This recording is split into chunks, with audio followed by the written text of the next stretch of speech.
Hello everyone, I am Mr. Brian. I know many of you enjoy listening to these videos as you fall asleep. So before you drift off, I'd love for you to leave a comment, letting me know where in the world you're tuning in from. And if you're enjoying the story, don't forget to like and subscribe. Alright, now let's get comfortable, relax, and dive into tonight's case. The rain started on a Monday. I remember checking the weather forecast that morning, seeing the massive system moving in across the radar. Living in Millfield all my life, I was used to the spring storms, but the meteorologist's voice had a hint of concern that made me pay attention. This could be one of the most severe weather events we've seen in years, she'd said, pointing to the swirling mass of angry red and purple on the screen. My roommate, Ethan, had left for the week. Something about visiting his parents in Arizona. Lucky him. He'd be missing what looked like the storm of the century. Not that I minded having the place to myself for a while. We'd been roommates since sophomore year, and while we got along well enough, a little solitude during spring break wasn't unwelcome. "Take care of the place, Alex," he'd said, shouldering his backpack at the door yesterday. "Don't let it float away." "Very funny," I'd replied, rolling my eyes. "Enjoy the desert." I had no plans for spring break. Most of my friends had scattered, some to Florida beaches, others home to their families. I'd opted to stay behind, thinking I'd catch up on sleep, binge some shows, maybe get ahead on reading for next semester. Simple, unstructured time. That was my only plan. But as the morning progressed, the sky darkened to a sickly greenish gray. By noon, the rain began. Softly at first, a gentle patter against the windows that quickly intensified into a roaring deluge. The wind picked up too, whipping the trees into a frenzy, their branches bending at alarming angles. Our house was an older rental, about a mile from campus. It had been built in the 1940s and had weathered many storms, but it complained loudly about each one. The wooden frame creaked and moaned as the wind pushed against it. Little drafts found their way through the poorly sealed windows, creating eerie whistles that varied in pitch as the gusts changed direction. I tried to ignore it as I made lunch, a simple sandwich that I ate while standing at the kitchen window, watching the storm. The street had already begun to flood, water pooling in the low spots of the pavement. A garbage can from down the street tumbled past, propelled by the wind. By mid-afternoon, the power flickered. Once, twice, then held steady. I took it as a warning and gathered emergency supplies, flashlights, candles, my portable phone charger. I filled some containers with water, just in case. Growing up in this region had taught me to be prepared for the worst. The local news was covering the storm non-stop. I kept it on in the background as I moved through the house, securing windows and checking for leaks. The meteorologist looked increasingly concerned, pointing to rainfall totals that were already breaking records. Flash flood warnings scrolled across the bottom of the screen. "Residents are advised to stay indoors and away from windows," the anchor said solemnly. "Wind gusts of up to 70 miles per hour have been reported." As if on cue, a powerful gust slammed into the house, making the walls shudder. I flinched, then laughed nervously at myself. The house had stood for over 70 years. It wasn't going to fall apart now. Still, the sounds were unsettling. Every creak and groan made me imagine the roof peeling away, the walls collapsing. I tried to distract myself by setting up my laptop and game console in the living room. If I was going to be trapped inside, I might as well enjoy it. As evening approached, the storm intensified. The rain no longer fell in drops, but in sheets that obscured the view outside. The street had disappeared under water that rippled with each gust of wind. Tree branches occasionally flew past the windows, torn free by the relentless gale. I checked my phone. No messages except an emergency alert warning about the severe weather. I sent quick texts to my parents and a few friends, letting them know I was safe. Then I settled onto the couch and fired up my Xbox. Gaming helped. For an hour or so, I lost myself in another world, one where I had control over what happened next.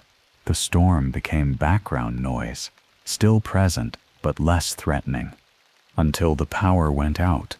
The sudden darkness was absolute. The TV screen blinked out, the refrigerator's hum ceased, and even the digital clock on the microwave disappeared.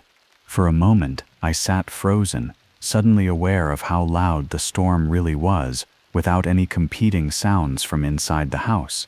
"Shit," I muttered, fumbling for my phone. I turned on the flashlight function and made my way to where I'd left the emergency supplies. I lit a few candles, positioning them around the living room to create small pools of flickering light. The storm seemed to mock my efforts, sending a particularly violent gust that made something crash in the backyard. I jumped, nearly knocking over one of the candles. "Just debris," I reassured myself aloud. "Probably a branch." But the crash was followed by another, and then a series of bangs that had me rushing to the back door. I aimed my phone's flashlight through the glass pane, but the rain made it impossible to see clearly. Something was definitely moving out there, though. I hesitated, hand on the doorknob. Going outside in this weather was foolish, but I was worried about damage to the house. What if a tree had fallen? What if something had broken a window I couldn't see from here? Taking a deep breath, I grabbed my raincoat from the hook by the door and pulled it on. I unlaced my boots, knowing they'd be ruined, but I couldn't go out barefoot. With another steadying breath, I opened the door.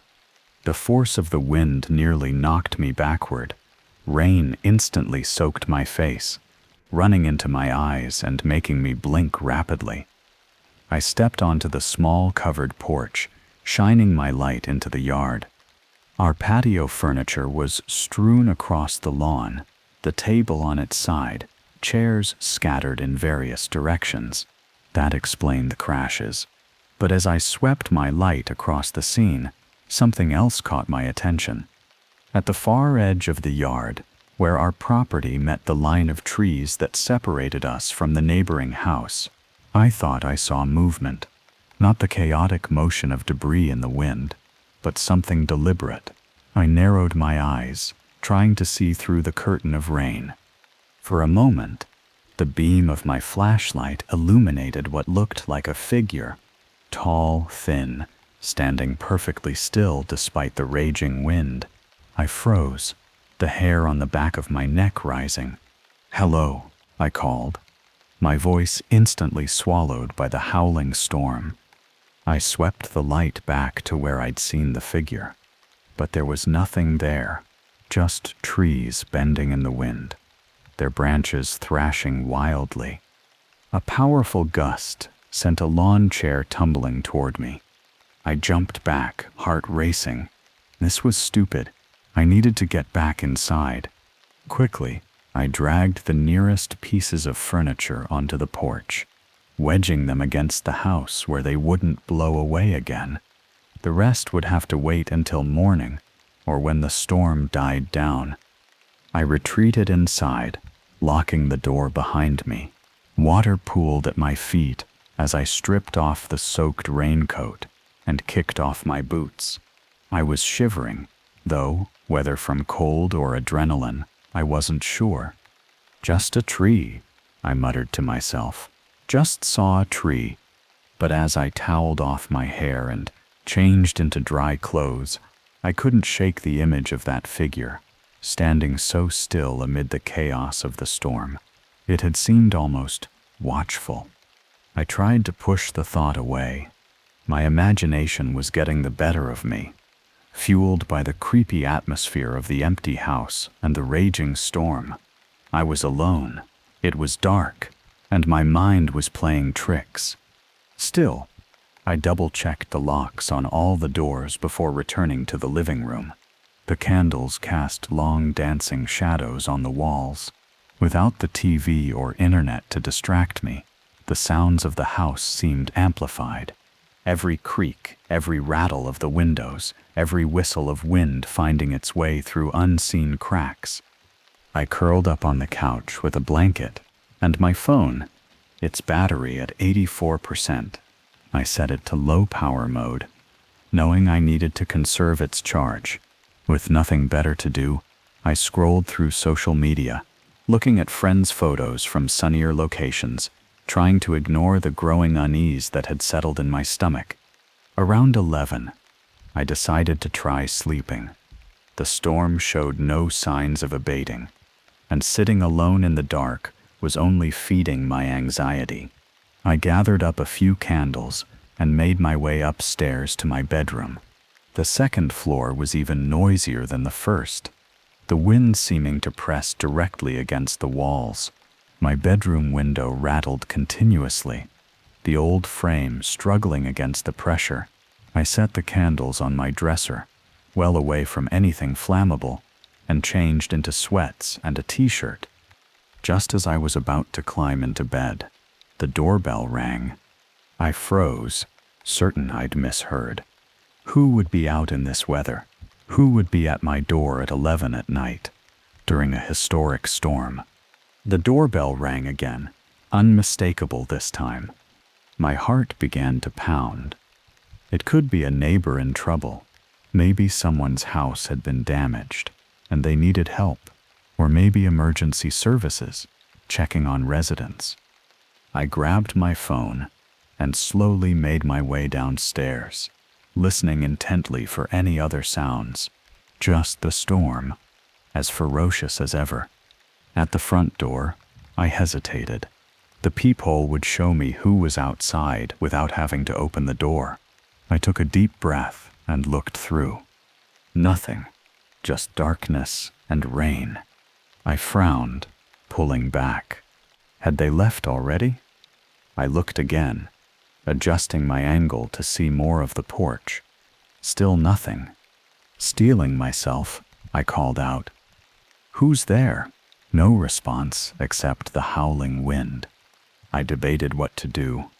It seemed crazy to open the door, but what if someone needed help and had moved away from the peephole? What if they'd collapsed on the porch? Keeping the chain lock engaged, I opened the door a crack. Wind and rain immediately forced their way through the narrow opening. I squinted against the onslaught, trying to see if anyone was there. The porch was empty. I quickly closed and locked the door, my unease growing. Had I imagined the doorbell? No. I'd heard it clearly, twice. "The wind," I said aloud, trying to convince myself. It must have caused an electrical surge or something. But even as I said it, I knew our doorbell wasn't electrical. It was an old-fashioned mechanical one that had to be physically pressed. I returned to the foot of the stairs, suddenly reluctant to go back up to my isolated bedroom. The living room, with its multiple exit points, seemed safer somehow. I retrieved my blanket and pillow from upstairs and made a nest on the couch instead. Lying there in the flickering candlelight, I strained to hear anything unusual beneath the storm's constant roar. Just as I was finally drifting off to sleep, I thought I heard a faint scratching at the back door. I sat bolt upright, listening intently. There it was again, a deliberate scraping sound, like fingernails on wood. "Just debris," I whispered. "Just the wind blowing something against the door." I pulled the blanket tighter around me and tried to ignore it, but the scratching continued, rhythmic and persistent. After several minutes, I couldn't stand it anymore. I got up and crept to the kitchen, keeping well away from the back door as I listened. The scratching had stopped. I waited, barely breathing, for it to resume. Nothing, just the storm, telling myself I was being ridiculous. I returned to the couch and eventually fell into a fitful sleep, my dreams filled with shadowy figures standing in the rain, watching, waiting, scratching at the door. I awoke with a start, disoriented by the gray light filtering through the windows. For a moment, I couldn't remember why I was on the couch instead of in my bed. Then the sound of the ongoing storm brought it all rushing back. The power outage, the figure in the yard, the mysterious doorbell ring, the scratching at the door. I sat up, rubbing my stiff neck. The storm hadn't let up at all. If anything, it seemed to have intensified overnight. The rain hammered against the house with renewed vigor, and the wind howled like a living thing. My phone told me it was just after 8 in the morning, though it could have been midnight for all the light outside. The battery was down to 62%. I'd need to be careful with my usage if the power stayed out. I shuffled to the kitchen, grateful that we had a gas stove that could be lit manually. At least I could have coffee. As the water heated, I peered out the back door, half expecting to see evidence of whatever had been scratching at it last night. The yard was a disaster.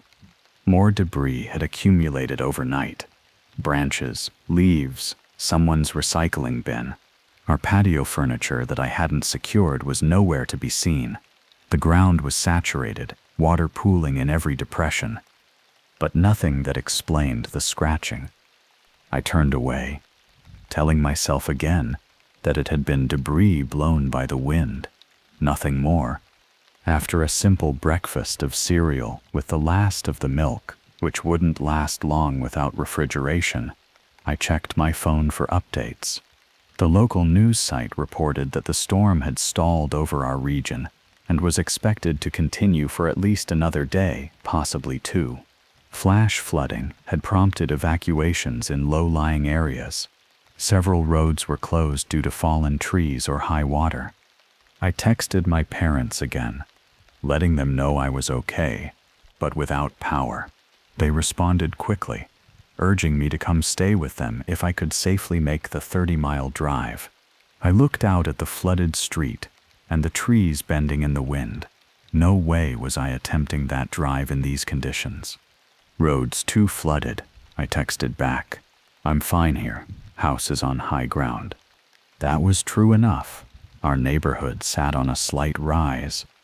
So while the streets might flood temporarily, the houses themselves were usually safe, and our rental, for all its drafts and creaks, had a relatively new roof and no history of water problems. I spent the morning moving from window to window, checking for leaks or damage. So far, the house was holding up well. I found a small puddle beneath one upstairs window, where the rain had worked its way through the old wooden frame, but I sopped it up with towels and positioned a bucket to catch any additional drips. By midday, I was thoroughly bored. Without power, my entertainment options were limited. I tried reading a book, but the gloomy light strained my eyes. I considered napping, but I was too restless. I was standing at the living room window, watching the rain create rivers down the glass, when something caught my eye. Across the street, partially obscured by the curtain of water, I thought I saw someone standing on the sidewalk, looking toward our house. I pressed closer to the window, squinting to see better. The figure was tall and thin, dressed in dark clothing that seemed inappropriate for the weather. No raincoat, no umbrella, just standing there, seemingly impervious to the downpour. As I watched, the figure raised an arm, as if in greeting, or pointing. A chill ran down my spine. I stepped back from the window, heart racing. Was it the same figure I'd glimpsed in our backyard last night? Who would be out in this weather, just standing there? I peeked out again, but the figure was gone. The street was empty, save for the relentless rain and wind-blown debris. I moved away from the window, suddenly feeling exposed. The house seemed too big, too full of corners where someone could hide. I found myself checking the locks again, testing each one to make sure it was secure. To calm my nerves, I decided to distract myself with a project. The kitchen junk drawer had needed organizing for months. It was as good a time as any to tackle it. I was halfway through sorting old takeout menus and mysterious keys when I heard it, a distinct knock on the front door. Not the doorbell this time, but 3 clear, deliberate knocks. I froze, a handful of rubber bands clutched in my fist. The knocking came again, more insistent. Moving quietly, I approached the front door. This time, I didn't call out. I simply looked through the peephole. Again, nothing. The porch was empty. I backed away from the door, a cold knot forming in my stomach. This wasn't the wind. Someone was out there, playing games. "Who's there?" I finally called, my voice sounding smaller than I intended. No answer except the howl of the storm. I retreated to the kitchen, grabbed a knife from the block, and slipped it into my pocket.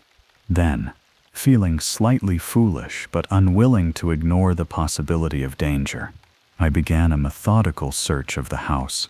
I checked every room, every closet, under every bed. I even checked the small basement, though the idea of going down there made my skin crawl. The house was empty. I was alone. By late afternoon, the constant vigilance had worn me down. I hadn't heard any more knocks or seen any more figures outside. I told myself I was letting the isolation and the storm get to me. Maybe I'd imagined it all. I decided to try gaming again, using my phone as a hotspot for the Xbox. It wouldn't be great for extended play, but it might help pass a few hours before the battery drained too much. The distraction worked. I lost myself in the game, the familiar mechanics soothing my frayed nerves. The storm became background noise again, still present but less threatening, until I heard a tremendous crash from the backyard. I paused the game, listening intently. The crash was followed by several smaller bangs, and the sound of something heavy being dragged. "Shit," I muttered, putting down the controller. Had a tree fallen, or the neighbor's shed blown over? I went to the back door and peered out, but the early evening gloom made it hard to see clearly. I'd need to go out there if I wanted to assess the damage. Reluctantly, I pulled on my raincoat and boots again.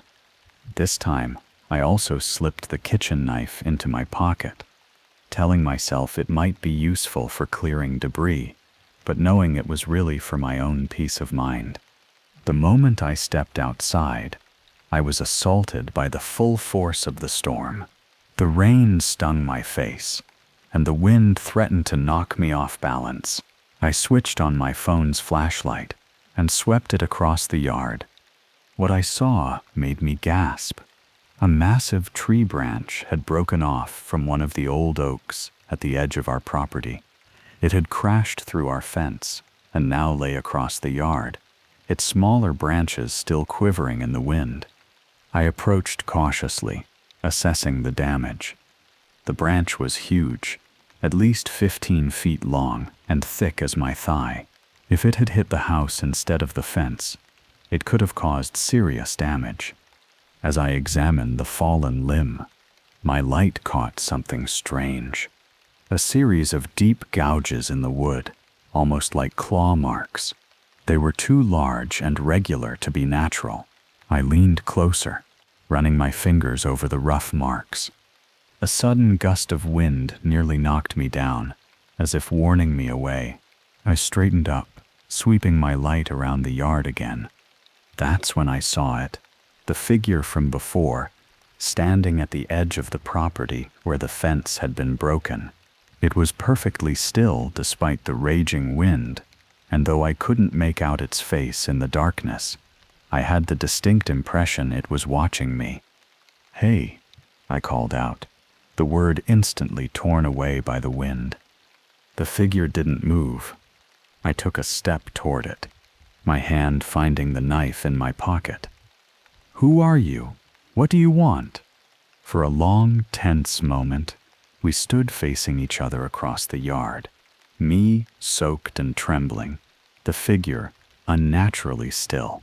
Then, so suddenly I nearly missed it, it turned and disappeared into the trees beyond our property. I stood frozen, rain pelting my face, unsure of what to do. Should I follow? Call for help? Who would come in this weather? A flash of lightning illuminated the yard, followed almost instantly by a deafening crack of thunder. The storm was directly overhead now. I needed to get back inside. I hurried to the house, glancing repeatedly over my shoulder. The yard remained empty, but I couldn't shake the feeling of being watched. Back inside, I locked the door and stripped off my wet clothes, my hands shaking. This wasn't my imagination. Someone was out there, someone who had rung our doorbell, knocked on our door, and now stood watching our house in the middle of a historic storm. I needed to call the police, but what would I tell them? That there was a suspicious person in my yard during a flood? They had actual emergencies to deal with. And what if they did come, only to find nothing? I'd be the boy who cried wolf, wasting resources during a crisis. Instead, I texted my roommate, "Hey, weird question, but did you give anyone a key to our place before you left?" It took several minutes for Ethan to respond. "No, why?" I hesitated, then typed, "Thought I heard someone trying to get in. Probably just the wind." "Dude, be careful," came his reply. "That storm looks insane on the news. Everything locked up?" "Yeah, all good," I assured him, not wanting to worry him when he was so far away and couldn't do anything. But everything wasn't good. As I moved through the house, checking the locks yet again, I noticed something that made my blood run cold. Wet footprints on the floor near the back door, not my own, which led in a clear path from where I'd removed my boots. These were different, coming from a different angle, as if someone had entered while I was examining the fallen branch. I followed the prints with my flashlight. They led from the back door through the kitchen, then into the living room, where they circled the couch I'd been sleeping on. From there they continued up the stairs. I stood at the bottom of the staircase, staring at the wet prints disappearing into the darkness of the second floor. There was someone in my house. My first instinct was to run out the front door to a neighbor's house, anywhere but here. But the storm still raged outside, and I had no guarantee that anywhere else would be safer. For all I knew, the intruder could be waiting just outside. I gripped the knife tightly, its handle slick with my sweaty palm. Slowly, I began to climb the stairs, testing each step to avoid creaks that might give away my position. My heart hammered so loudly in my chest that I was sure it would betray me. At the top of the stairs, I paused, listening. The storm masked any subtle sounds, but I thought I could hear movement coming from my bedroom. The door was partially closed, a thin slice of darkness visible in the gap. I approached cautiously, knife raised.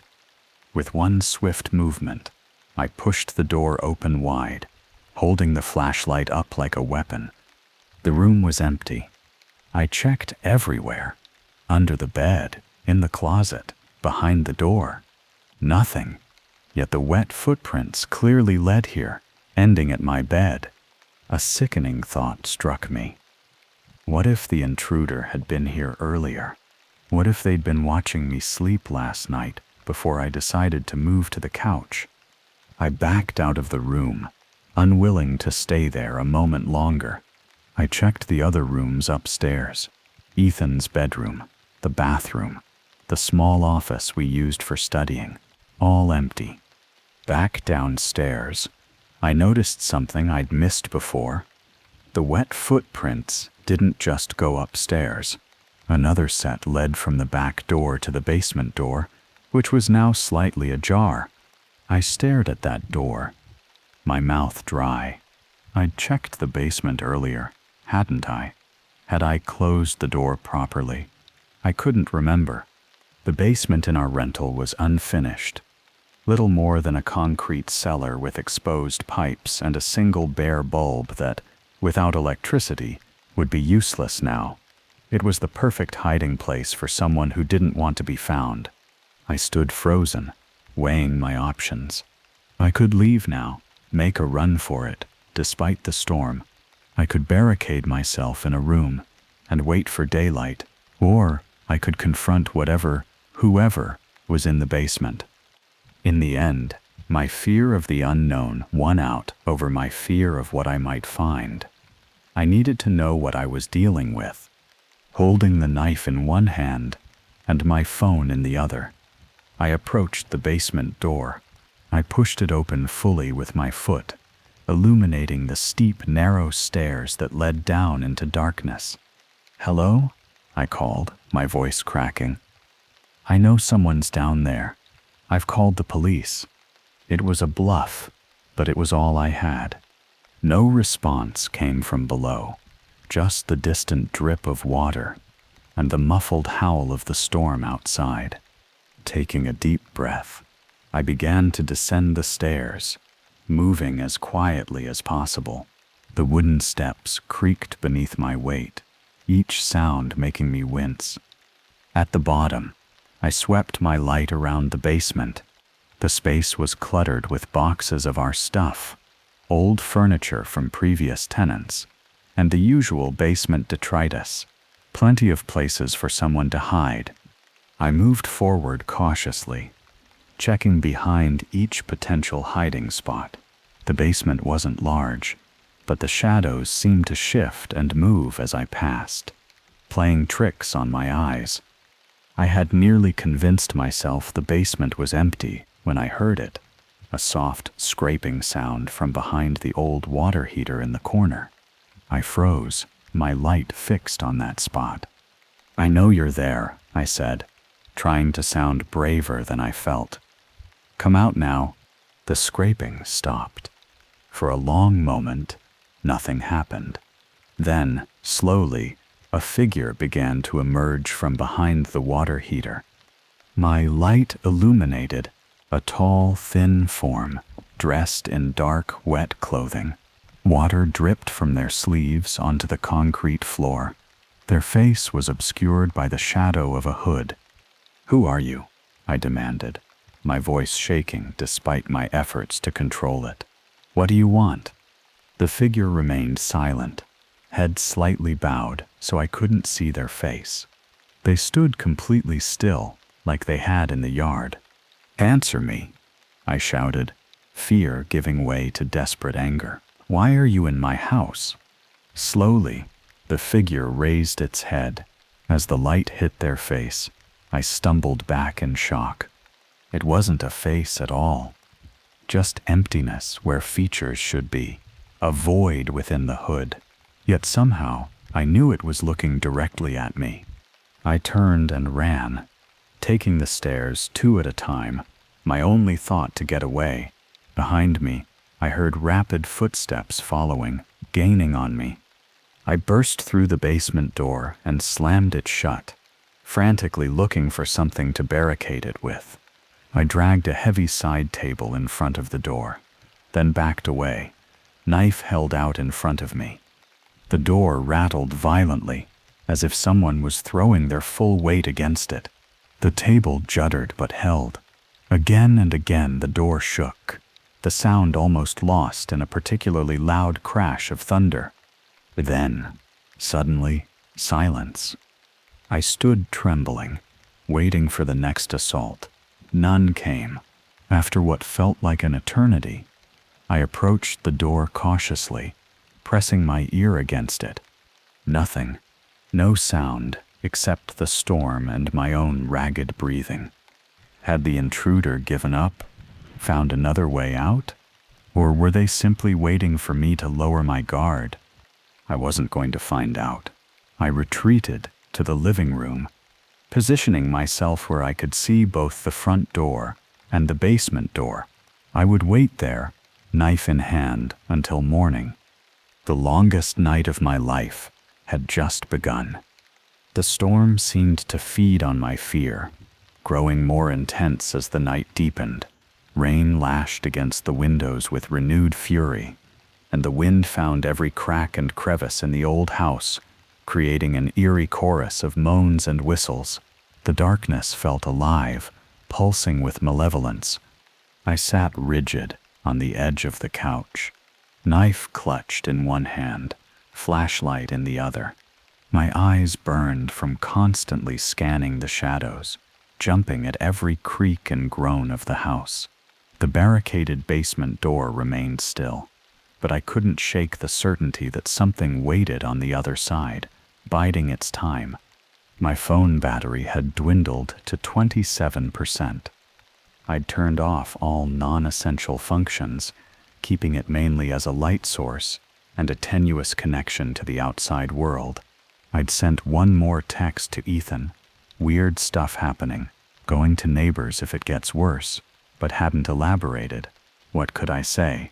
That I was being stalked by a faceless figure during the storm of the century? That I'd seen something impossible in our basement? As midnight approached, my fatigue battled with adrenaline. I hadn't slept properly the night before, and the constant state of alertness was taking its toll. My eyes kept wanting to close, my head nodding forward before I'd jerk back awake, heart racing, convinced I'd heard movement. To stay awake, I began talking to myself, recounting everything that had happened since the storm began. Saying it aloud made it sound even more far-fetched, yet I couldn't deny what I'd seen. Maybe I'm losing it, I muttered, rubbing my eyes, stress and isolation doing a number on my brain. But the wet footprints had been real. I'd felt the gouges in the tree branch, and whatever had been in the basement had nearly broken down the door trying to get to me. A sudden bang from upstairs made me jump to my feet. It sounded like a door slamming. I stood frozen, listening intently. Another bang followed, then what sounded like heavy footsteps crossing the ceiling above me. Someone was upstairs. But how? I'd checked every room, secured every entry point, unless I looked toward the basement door, still barricaded. Had the intruder somehow circled around, found another way in, while I was distracted? The footsteps continued, moving from room to room overhead, deliberate, unhurried, as if whoever, whatever, was up there had all the time in the world. I had to make a decision. Stay put and wait for morning, or investigate. Neither option seemed good. If I stayed, I'd be sitting in the dark, waiting for the intruder to come to me. If I went upstairs, I might be walking into a trap. In the end, my need to know won out. I couldn't sit in suspense any longer. Steeling myself, I began to climb the stairs, moving as quietly as possible. Each step seemed to announce my presence with a loud creak, but the storm's noise covered most of the sound. At the top, I paused, listening. The footsteps had stopped. The second floor was silent, save for the constant battering of rain against the windows. I checked each room systematically, flashlight beam cutting through the darkness.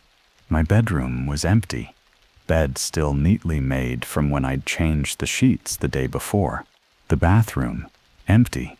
Ethan's room, empty, though I noticed his window was rattling violently in its frame, probably the source of the banging I'd heard. That left only the small office at the end of the hall. Its door was closed.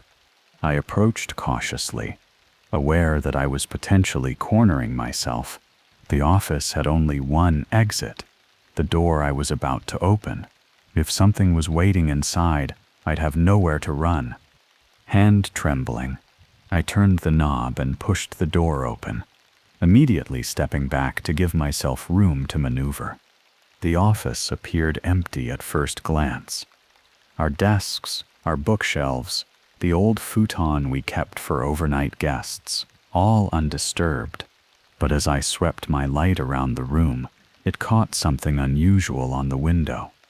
I moved closer, my breath catching in my throat. There, on the condensation-covered glass, were handprints, as if someone had pressed their palms against the window from the inside, looking out. But that was impossible. The window was on the second floor, with no ledge or roof access outside it, just a straight 20-foot drop to the ground below. I backed away, bumping into the desk. As I did, something fell to the floor with a soft thud. I looked down and saw a notebook, my notebook, open to a page filled with writing that wasn't mine. Hesitantly, I picked it up, holding it under the flashlight's beam. The handwriting was jagged, almost violent in its execution, the pen having torn through the paper in places. The message was simple, repeated over and over until it filled the page. He is coming for you. Not me. For you. Not me. For you. I dropped the notebook, as if it had burned me. My breath came in short, panicked gasps. This wasn't happening. This couldn't be happening. A loud crash from downstairs jolted me back to my senses. It sounded like the barricade in front of the basement door had fallen, or been pushed over. I had to get out. Forgetting stealth, I ran for the stairs, nearly falling in my haste. Behind me, I heard the office door slam shut on its own, followed by the sound of something heavy dragging across the floor. At the bottom of the stairs, my worst fears were confirmed. The side table I'd placed in front of the basement door lay overturned, and the door itself stood wide open, revealing only darkness beyond. I didn't hesitate. I ran for the front door, fumbling with the locks with shaking hands. Just as I got the last one undone, the lights flickered, once, twice, and then came on, flooding the house with sudden brightness. I froze, momentarily disoriented by the change. The power was back. For a brief, irrational moment, I felt relief. Light meant safety, visibility, normalcy. Then I remembered what had driven me to flee, and my hand returned to the doorknob. But something made me hesitate. If I ran out into the storm now, where would I go? The streets were flooded, the wind dangerous. I had no guarantee I'd make it to a neighbor's house, and even less certainty that I'd be any safer there. And now, with the lights on, the house seemed less threatening. I could see that the living room was empty. No lurking figures in the corners. Perhaps the power returning had scared off the intruder. Cautiously, I moved back toward the basement door, knife still clutched in my hand. With the overhead lights, I could see all the way down the stairs. The basement appeared empty. I checked the kitchen next, flipping on every light switch as I went. Empty. No wet footprints on the floor anymore. They had dried, leaving only faint marks that might be dismissed as normal foot traffic. Had I imagined it all?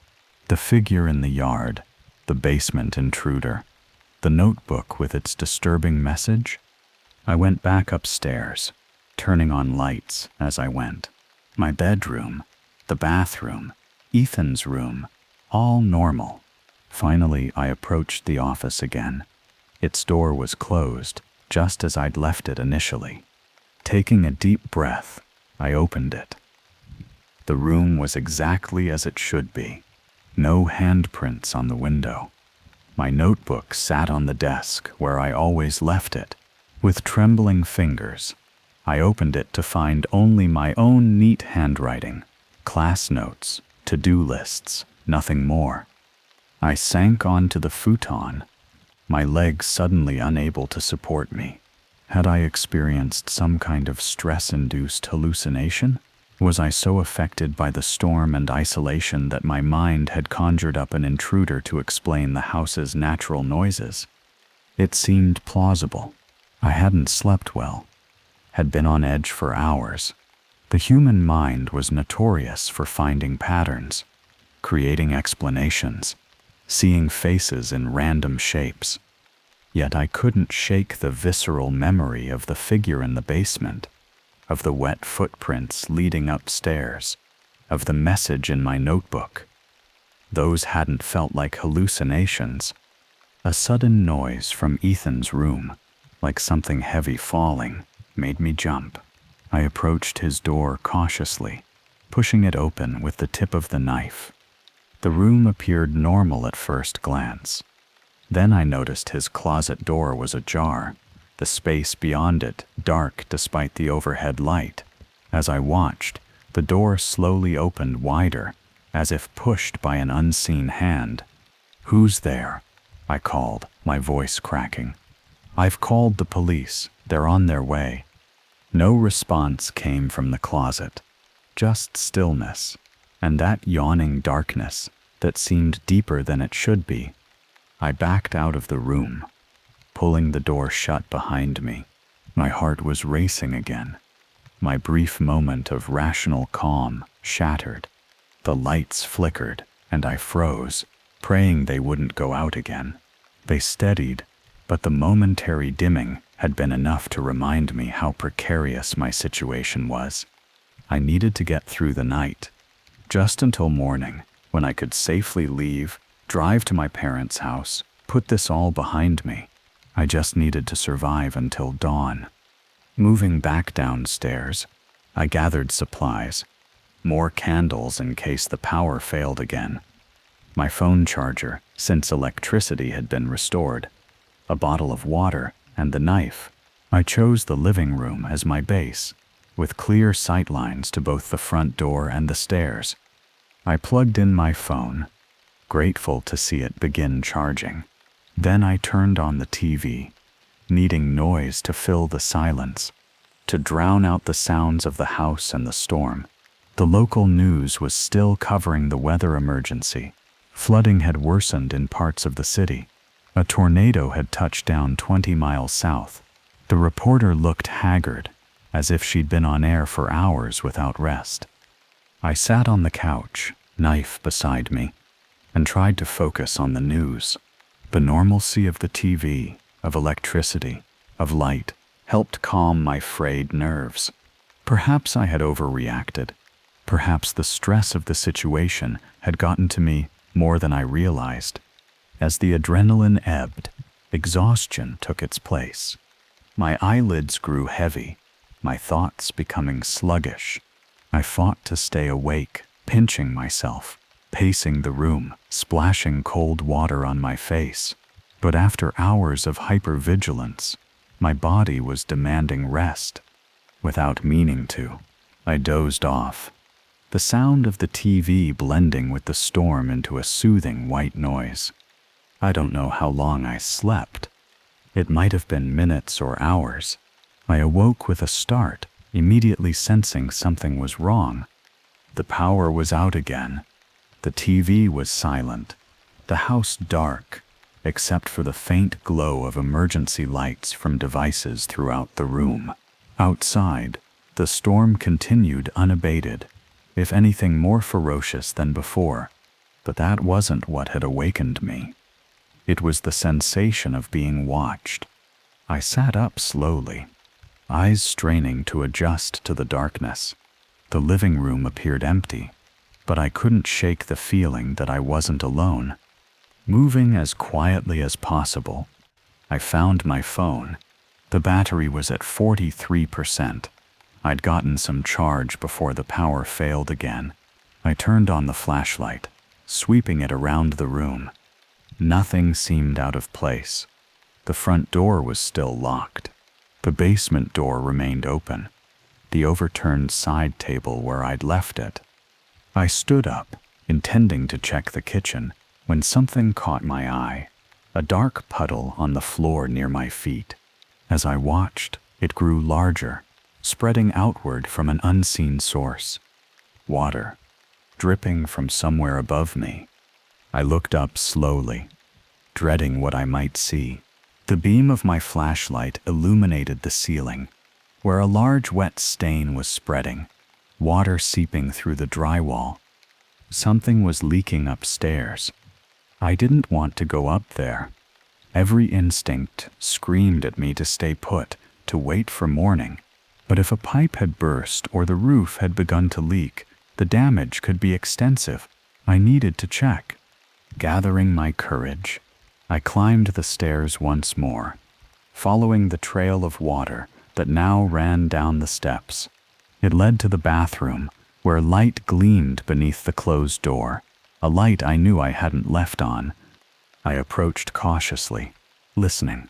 From inside came the sound of water running. The shower. From the sound of it, steam seeped out from under the door. Someone was taking a shower in my bathroom. I stood frozen, unable to process what was happening. Who would break into a house during a historic storm to take a shower? It made no sense. Yet the evidence was right in front of me. The light, the steam, the sound of running water. Someone was in there. I considered my options. I could wait for them to come out, confront them then. I could try to barricade the door, trap them inside. Or I could open the door now, catch them off guard. None seemed particularly safe. In the end, my need for certainty won out again.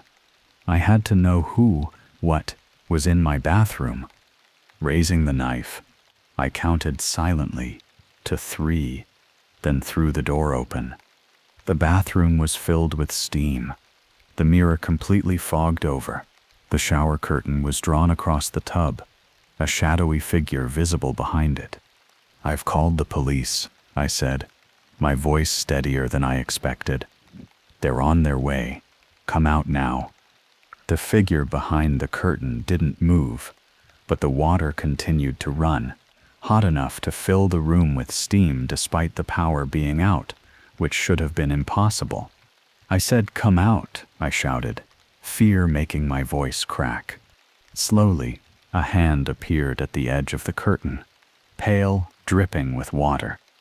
It gripped the plastic sheet and began to pull it aside. I raised the knife higher, prepared to defend myself. But as the curtain opened fully, I felt the weapon slip from my nerveless fingers. The tub was empty. No one stood beneath the running water. Yet as I watched, the water from the shower head began to take shape, forming the outline of a human figure, tall, thin, featureless. It turned toward me, water streaming down where a face should be. I backed away, a scream caught in my throat. This wasn't possible. This couldn't be happening. The water figure stepped out of the tub, each movement creating the sound of splashing, though it left no footprints. It reached for me with arms that weren't quite solid, fingers that seemed to be constantly reforming from falling droplets. I turned and ran, slamming the bathroom door behind me. I didn't stop to see if it followed, just raced down the stairs, through the living room, and to the front door. This time, I didn't hesitate. I unlocked the door and flung it open, prepared to brave the storm rather than spend another minute in the house. But what waited outside wasn't the storm-lashed street I expected. It was a wall of water, perfectly still, like looking into an aquarium. Through it, I could see the distorted shapes of houses, trees, cars, all suspended as if time had stopped. And pressing against this impossible barrier were faces, dozens of them, their features blurred and shifting, mouths open in silent screams. I slammed the door shut, my mind reeling. This wasn't real. None of this was real. I was dreaming, hallucinating, losing my grip on sanity. I backed away from the door, only to bump into something solid and wet behind me. I didn't need to turn to know what it was. The water figure from the bathroom had followed me downstairs. Cold, wet hands gripped my shoulders, turning me around to face my tormentor. I stood paralyzed, unable to run, unable to fight, as the figure's watery face began to solidify, features emerging from the formless flow.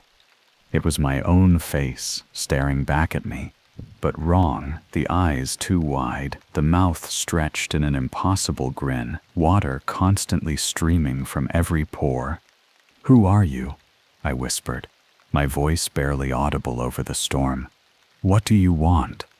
The thing with my face leaned closer, its mouth opening wider than any human mouth could. Water poured from it as it spoke, each word gurgling and distorted. "I am what waits in the dark and the deep. I am what rises when the barriers fall, and I want what was promised to me." Its hands tightened on my shoulders, cold seeping into my bones. I tried to pull away, but my limbs wouldn't respond. "You're not real," I managed to say. "None of this is real." The thing's grin widened further, splitting its face nearly in half. "Are you sure? Shall we find out together?" It began to pull me toward the front door, toward that impossible wall of water, with its trapped, screaming faces. I struggled, finding strength in my terror, but the thing was inhumanly strong. Just as it reached for the doorknob, a deafening crack of thunder shook the house, and the lights flickered back on. In that instant of brightness, the water figure seemed to lose cohesion, droplets flying apart as if struck. I seized my chance and ran, not toward the door, but deeper into the house. The basement. I needed to get to the basement. Don't ask me how I knew this, but suddenly I was certain that safety lay below, not above. I raced down the basement stairs, the light from my phone showing the way. Behind me, I heard the splash of the water figure pursuing, its gurgling voice calling my name in a twisted parody of my own. At the bottom of the stairs, I frantically searched for somewhere to hide, somewhere to make a stand. The old water heater caught my eye, the same one the faceless figure had emerged from earlier. Beside it was a small door I'd never noticed before, set into the foundation wall. Without thinking, I yanked it open. Beyond was darkness, absolute, complete darkness that seemed to swallow my flashlight's beam. But I had no choice. The water figure was halfway down the stairs now, reforming with every step. I dove through the small door, pulling it shut behind me.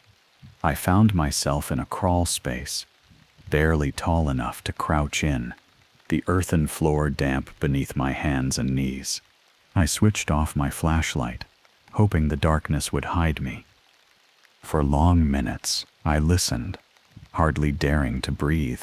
I could hear the water figure moving around the basement, searching. Occasionally, it would call my name, its voice now a perfect imitation of my own. Eventually, the sounds faded. Had it given up, gone to search elsewhere? Or was it waiting just outside the door, anticipating my emergence? I couldn't stay in the crawl space forever. I needed to find a way out, to get help, to escape whatever nightmare my home had become. Carefully, I turned my flashlight back on, keeping the beam pointed at the ground to minimize its visibility from outside. The crawl space extended further than I'd expected, disappearing into darkness beyond my light's reach. I began to crawl forward, moving as quietly as possible. The space seemed to get narrower as I progressed, the ceiling lower, until I was almost wriggling on my belly. Just as I was about to turn back, convinced I was trapping myself in a dead end, the passage widened again, opening into a small chamber. And there, sitting cross-legged in the center of this impossible room, was a figure I recognized all too well. My roommate, Ethan, who was supposed to be in Arizona. He looked up as my light hit him, his face splitting into a wide, familiar grin. "Took you long enough," he said. "I was beginning to think you'd never find your way here." I stared at Ethan, unable to process what I was seeing. He looked exactly as he had when he'd left for Arizona. Same clothes, same casual posture, same easy smile, but there was something off about his eyes, a flatness that didn't match his grin. How are you here?" I managed to ask, my voice barely above a whisper. Ethan's smile widened. "I never left, Alex. I've been here the whole time." I shook my head, trying to make sense of his words.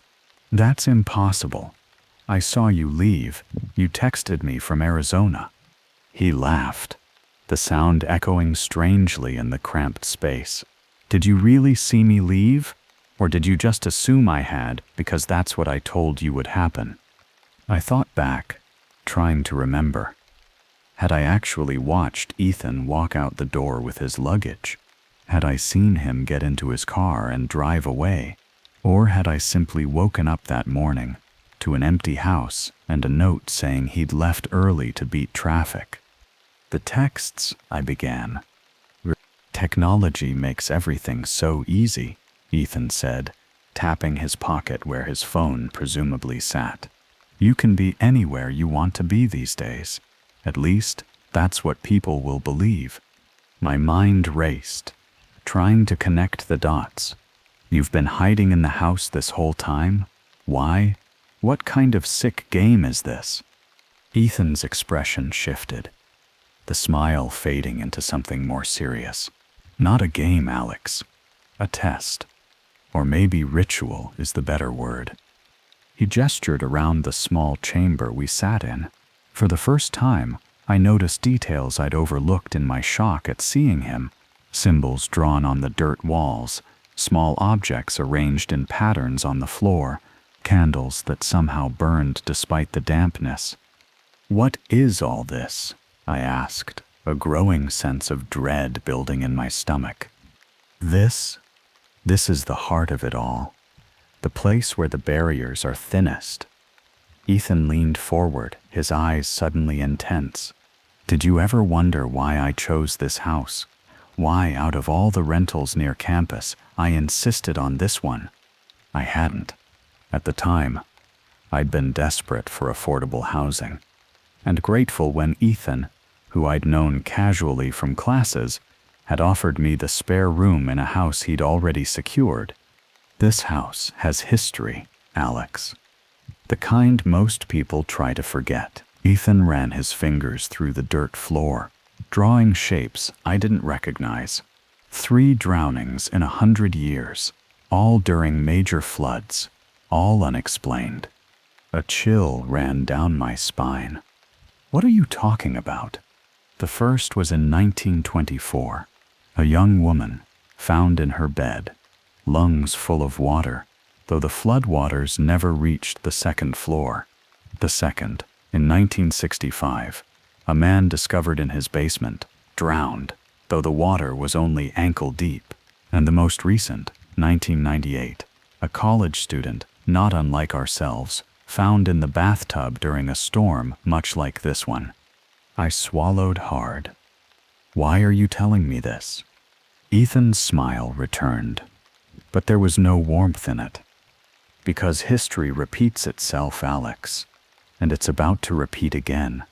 He stood suddenly, his head nearly touching the low ceiling of the chamber. In the dim light of my flashlight, his shadow seemed too large, too distorted, spreading across the walls like ink in water. "I've been studying the occult since I was a teenager," he continued. "Not the watered-down, commercialized version most people play with. The real thing, the old knowledge that most have forgotten or chosen to ignore." I stood as well, unwilling to remain sitting while he loomed over me. "So what, you're some kind of witch?" Wizard, is that what this is about? He laughed again, the sound making my skin crawl.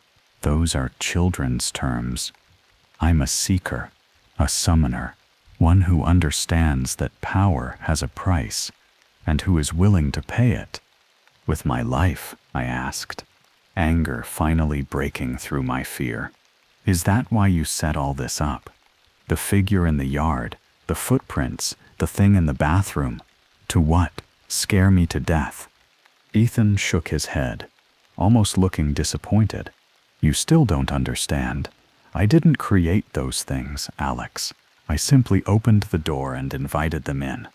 What you've seen, what's been hunting you, that's the Watcher, the one that rises with the flood, that seeks those who are alone, isolated, the perfect sacrifice. My anger faltered, replaced by a cold, creeping dread. The certainty with which he spoke, the details he knew about what I'd seen, it lent a terrible credibility to his words.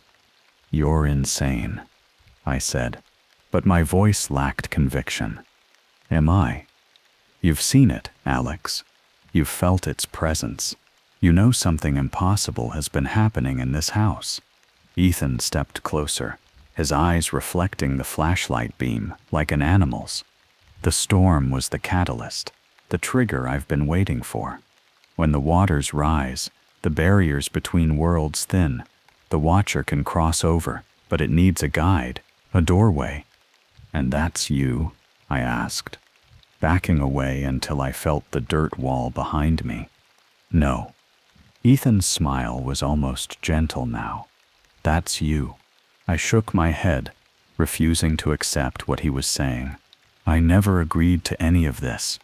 I'm not part of your sick ritual. But you are. You have been since the moment you moved in. Ethan reached into his pocket and pulled out something small and metallic, a key. Did you ever wonder why your room was always colder than the rest of the house? Why you sometimes woke feeling like someone was watching you? Why, even on the hottest nights, you'd find yourself shivering under the covers?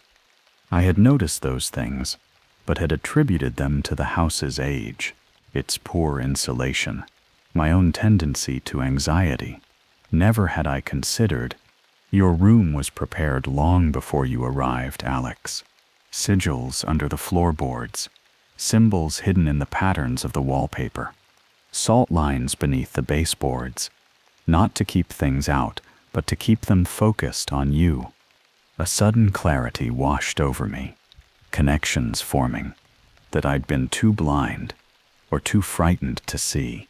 The footprints leading to my bed, the writing in my notebook, the figure watching me from the yard. It was all targeting me. Ethan nodded, twirling the key between his fingers. The Watcher has been drawn to you from the beginning, testing you, tasting your fear, preparing you for the final moment. Which is what? I demanded, my fear transforming into a desperate anger. What happens in this sick fantasy of yours? Not fantasy, reality. Ethan's voice hardened. What happens is ascension, transformation. The Watcher takes you, body and spirit, and in exchange, it grants power to the one who facilitated the offering, power beyond anything you could imagine. I lunged forward suddenly, hoping to catch him off guard, to push past him and escape this madness. But Ethan was ready. He stepped aside with inhuman speed, and I crashed into the dirt wall, disorienting myself. Before I could recover, Ethan was behind me, one arm wrapped around my throat, the other pressing something cold and sharp against my side. Not the key, a knife, my knife, the one I'd dropped in the bathroom. Don't make this harder than it needs to be, he whispered in my ear. The Watcher prefers willing sacrifices, but it will take what it can get. I struggled against his grip, but he was surprisingly strong, and the knife's point pressed painfully into my ribs, a silent warning. Why me? I gasped out. Out of everyone you could have chosen, why me? For the first time, Ethan hesitated. I felt his grip loosen slightly, the knife's pressure ease. It needed to be someone connected to water, he said after a moment. Someone born under the right stars, with the right resonance. I searched for months before I found you. Your birth date, your affinity for swimming, your recurring dreams of drowning, all signs that you were the one the Watcher would accept. I froze. How do you know about my dreams? Ethan chuckled softly. You talk in your sleep, Alex, and I've been listening for a long, long time. The implication of his words, that he'd been in my room while I slept, watching, listening, sent a wave of revulsion through me. But it also sparked something else, determination. If Ethan had been manipulating me all this time, playing on fears and vulnerabilities I didn't even know I'd revealed, then none of this was my destiny or fate. It was just the twisted scheme of a deluded man. The Watcher isn't real, I said, forcing conviction into my voice. It's just tricks and mind games. You created all of it.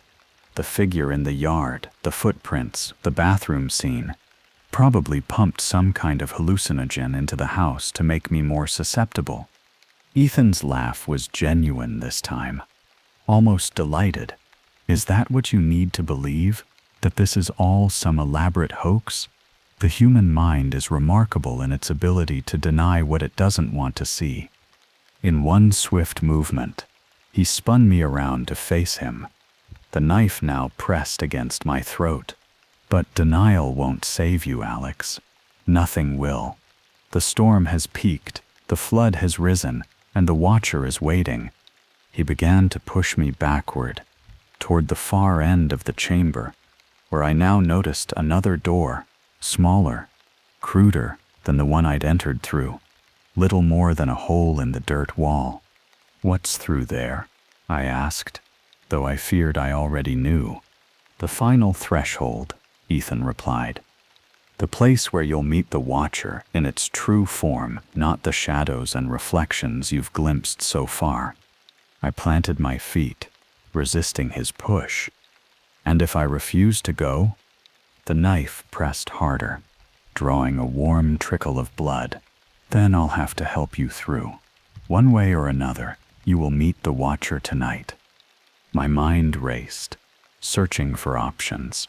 I couldn't overpower Ethan. He was stronger than I'd realized, and he had the knife. I couldn't reason with him. His belief in this ritual, this Watcher, was absolute. My only hope was to play for time, to find an opening, a weakness in his plan.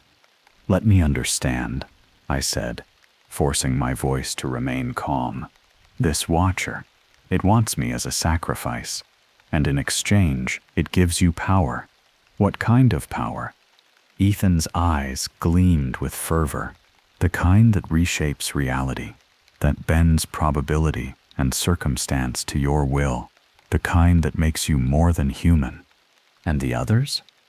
The drowning victims you mentioned, they were sacrifices too? He nodded, each chosen by a summoner, each offered to the Watcher during a great flood. Their sacrifices granted power to those who came before me, power that faded over time, requiring renewal. So this has happened before, in this house, I said, stalling. And the summoners, what happened to them after? A flicker of uncertainty crossed Ethan's face. The texts are unclear on that point, but the power they gained is undeniable. One became a captain of industry, another a political leader. Their influence shaped the century. I latched on to that hesitation. Unclear? You're risking my life and yours on incomplete information? What if the Watcher takes you too? What if there's a price you don't know about? There's always a price, Ethan snapped, but I could see doubt beginning to form in his eyes. I've accepted that. Have you? Really? I pressed, sensing a vulnerability. Or are you just assuming the price won't be too high, that you'll be the exception? The knife wavered slightly. I've studied the patterns, the correspondences. I know what I'm doing. Do you? Because it sounds like you're guessing, hoping, taking a shot in the dark. I met his gaze steadily. What if the Watcher isn't what you think it is? What if it's something else entirely, something that's been using you as much as you've been using me? Ethan's certainty seemed to falter. That's not. I would know if. A sudden tremor ran through the chamber, dirt raining down from the ceiling. The candles flickered wildly, and a low, resonant hum filled the air, more felt than heard. Ethan's expression transformed from doubt to triumph. It's time. The Watcher is calling. The small door at the far end of the chamber began to emit a pale, greenish light, pulsing in rhythm with the humming vibration. The air grew thick, hard to breathe, tasting of algae and stagnant water. Ethan's grip on me tightened. His face flushed with excitement. Can you feel it, Alex? The power, the potential? This is what I've worked toward for years. This is the moment everything changes. Another tremor, stronger this time. One of the candles toppled over, its flame extinguishing on the damp earth. The humming grew louder, more insistent. Please, I said, abandoning pretense. Don't do this. Whatever you think is going to happen, it's not worth the risk. We can leave now, both of us. Forget this ever happened. For a moment, just a moment, I thought I saw hesitation in Ethan's eyes, a flicker of the person I'd thought he was, the friend I'd lived with for nearly 2 years. Then his expression hardened. Too late for second thoughts. We've come too far to turn back now. He began pushing me toward the glowing door again, the knife steady at my throat. I struggled, but each movement only pressed the blade deeper. We were halfway across the chamber when a new sound cut through the humming, a sharp crack, like ice breaking on a frozen lake. The floor beneath us shifted, and Ethan momentarily lost his balance. It was all the opening I needed. I drove my elbow back into his solar plexus, knocking the wind from him. As he doubled over, gasping, I grabbed his wrist, twisting until the knife clattered to the ground. I didn't wait to see if he'd recover. I ran for the entrance I'd come through, scrambling on hands and knees through the narrow passage. Behind me, Ethan's voice rose in anger and desperation. You can't escape it, Alex. The Watcher has marked you. It will find you wherever you go. I ignored him, focused only on getting away, on reaching the relative safety of the basement. The passage seemed longer than before, narrower, as if it was constricting around me. My breath came in ragged gasps, my heart hammering against my ribs. Finally, I saw the outline of the small door ahead. I pushed through it, tumbling into the basement beyond, and slammed it shut behind me. Looking around frantically, I spotted an old metal shelf unit nearby. With strength born of desperation, I dragged it in front of the door, barricading it as best I could. Only then did I allow myself a moment to breathe, to process what had happened. Ethan, my roommate, my supposed friend, had been planning to sacrifice me to some entity he called the Watcher, had been manipulating me, studying me, preparing me for this moment for the entire time we'd lived together. It was insane, delusional, and yet I couldn't deny what I'd seen. The figure in the yard, the footprints leading to my bed, the thing in the bathroom with my face. Were those all Ethan's tricks? Elaborate stagecraft and maybe drugs, as I'd suggested? Or was there something more to his claims about barriers thinning during floods, about entities that could cross over? I didn't want to believe it, couldn't afford to believe it. If Ethan was right, then I was marked, chosen, with no escape from this Watcher. But if he was wrong, If this was just the elaborate fantasy of a disturbed mind, then I had a chance. I just needed to get out of the house, find help, survive until morning. The basement felt different now, charged with a tension that hadn't been there before. The air was thick, humid, beyond what even the storm could explain. And the sound, that low, resonant humming I'd heard in the chamber, it was here too, vibrating through the floor, the walls, my very bones. I needed to get upstairs, out of the house. But as I moved toward the basement stairs, I saw something that stopped me cold. Water, seeping under the door at the top, flowing down the steps in a steady stream, not rainwater.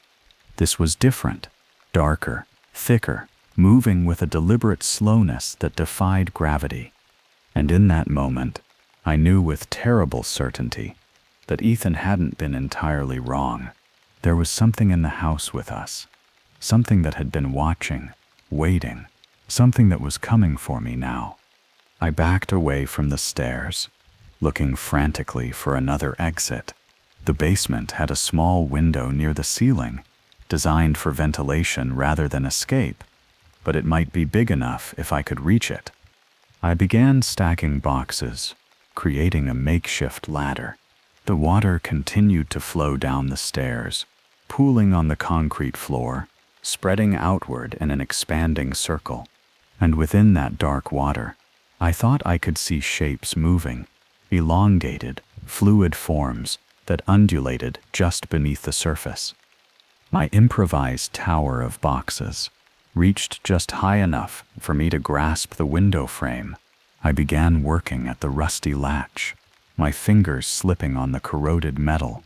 Behind me, the water had covered half the basement floor, and the humming had grown louder, resolving into something almost like words, not heard with my ears but felt in my chest, my head.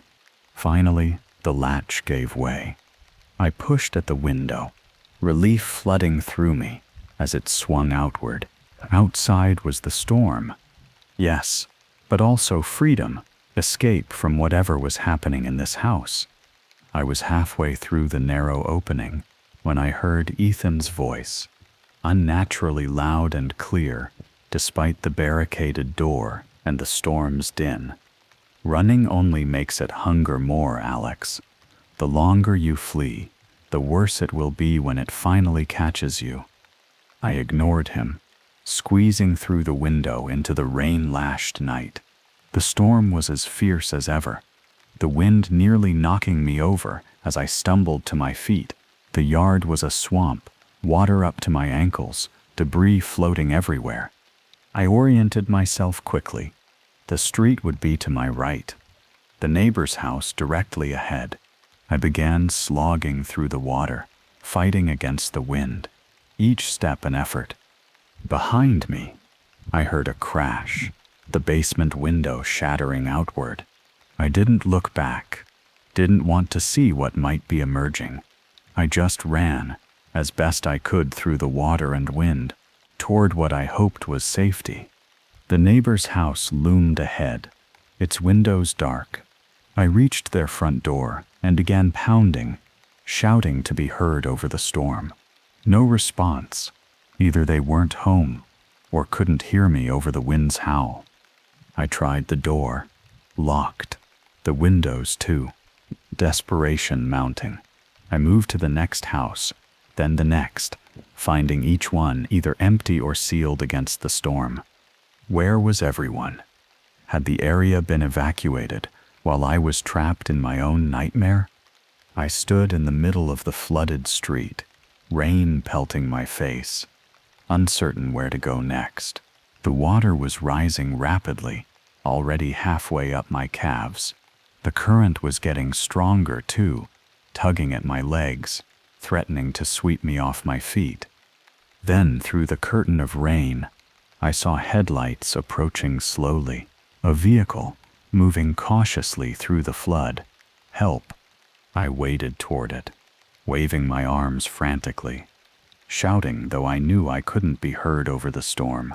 The vehicle, a large pickup truck with high clearance, stopped when its lights illuminated me. The passenger window rolled down, and a face peered out. A man in his 50s, wearing a rain slicker with emergency management emblazoned across it. "What the hell are you doing out here?" he shouted over the storm's roar. "This area's under mandatory evacuation." "Please," I gasped, reaching the truck's side. "You have to help me. My roommate, he's lost his mind. He tried to kill me. He thinks he's summoning some kind of entity that—" "Get in," the man interrupted, pushing the door open. "We'll sort it out once you're safe." I climbed in gratefully, shivering from cold and adrenaline. The truck's interior was warm, the engine's hum reassuringly normal after the otherworldly sounds I'd been hearing. "Thank you," I managed through chattering teeth. "You have no idea." I stopped abruptly as I got a better look at the driver. It wasn't the middle-aged emergency worker I'd expected. It was Ethan, grinning at me with that same unnatural smile I'd seen in the chamber.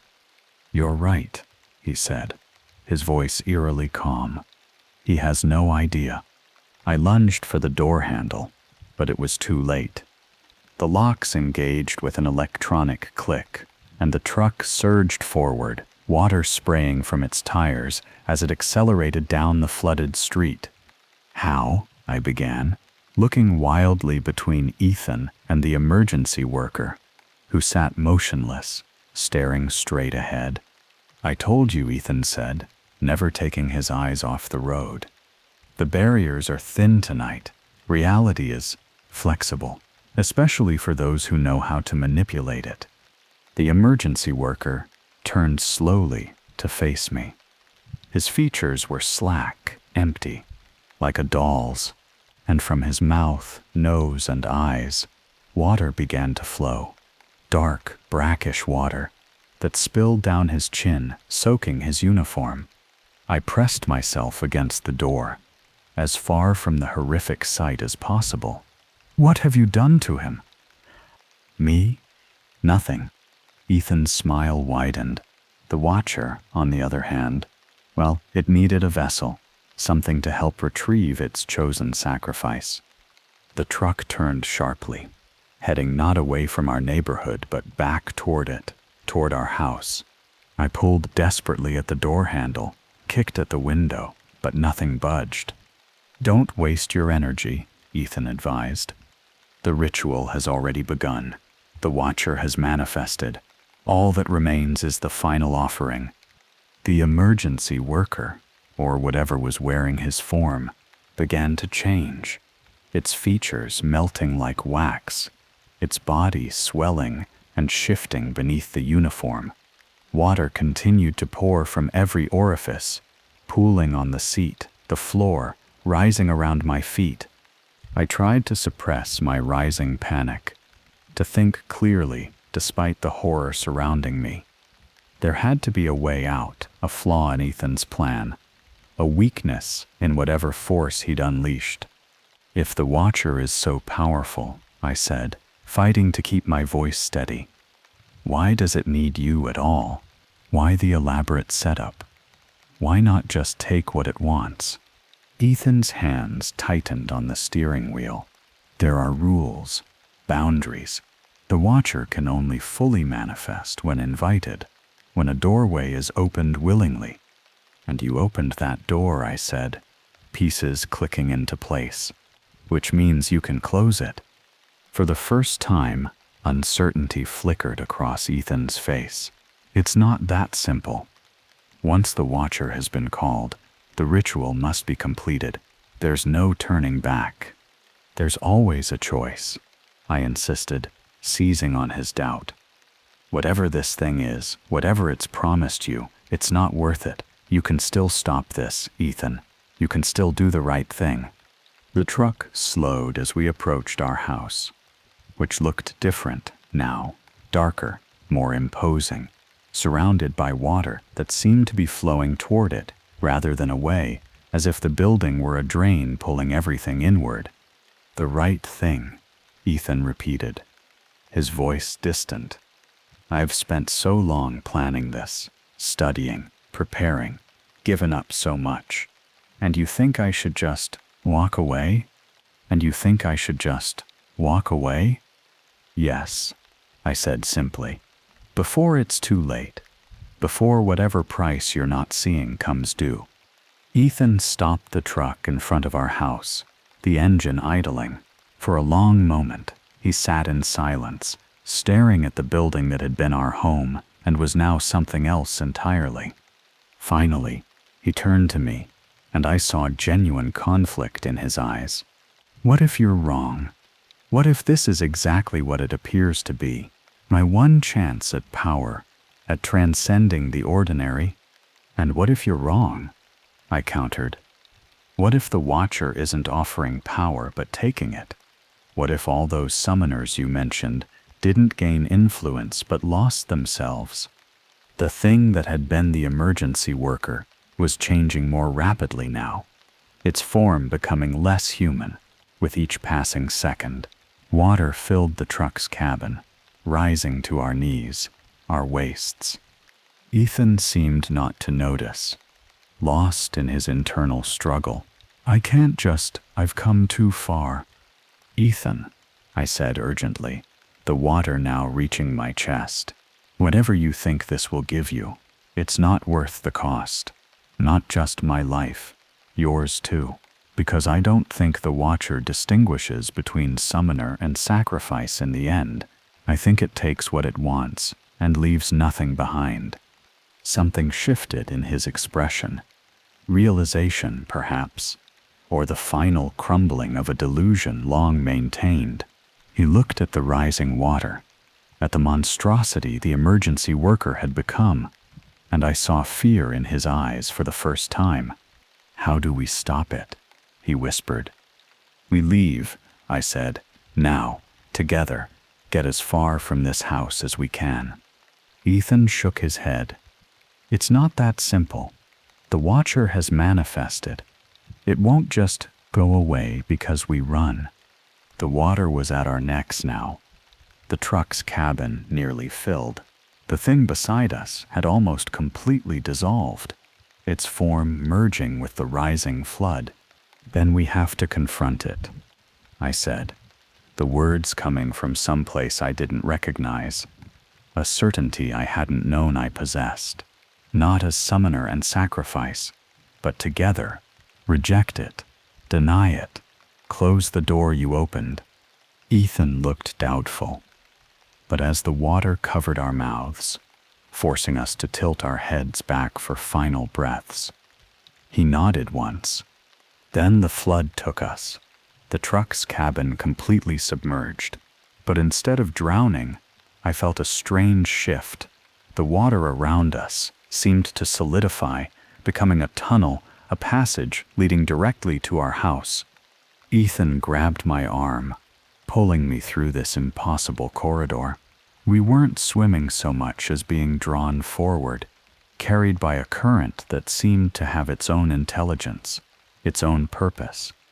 We emerged not on the street, but in our living room, which had transformed into a nightmarish parody of itself.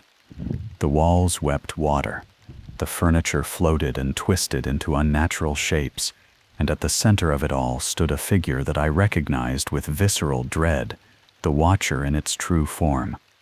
It was tall, impossibly thin, its body composed of flowing water that somehow maintained a humanoid shape. Its face was a blank mirror that reflected my own features, then Ethan's, then others I didn't recognize, perhaps the previous victims, the sacrifices that had come before. Ethan's grip on my arm tightened. We have to reject it, he said, his voice strangely clear despite the water surrounding us.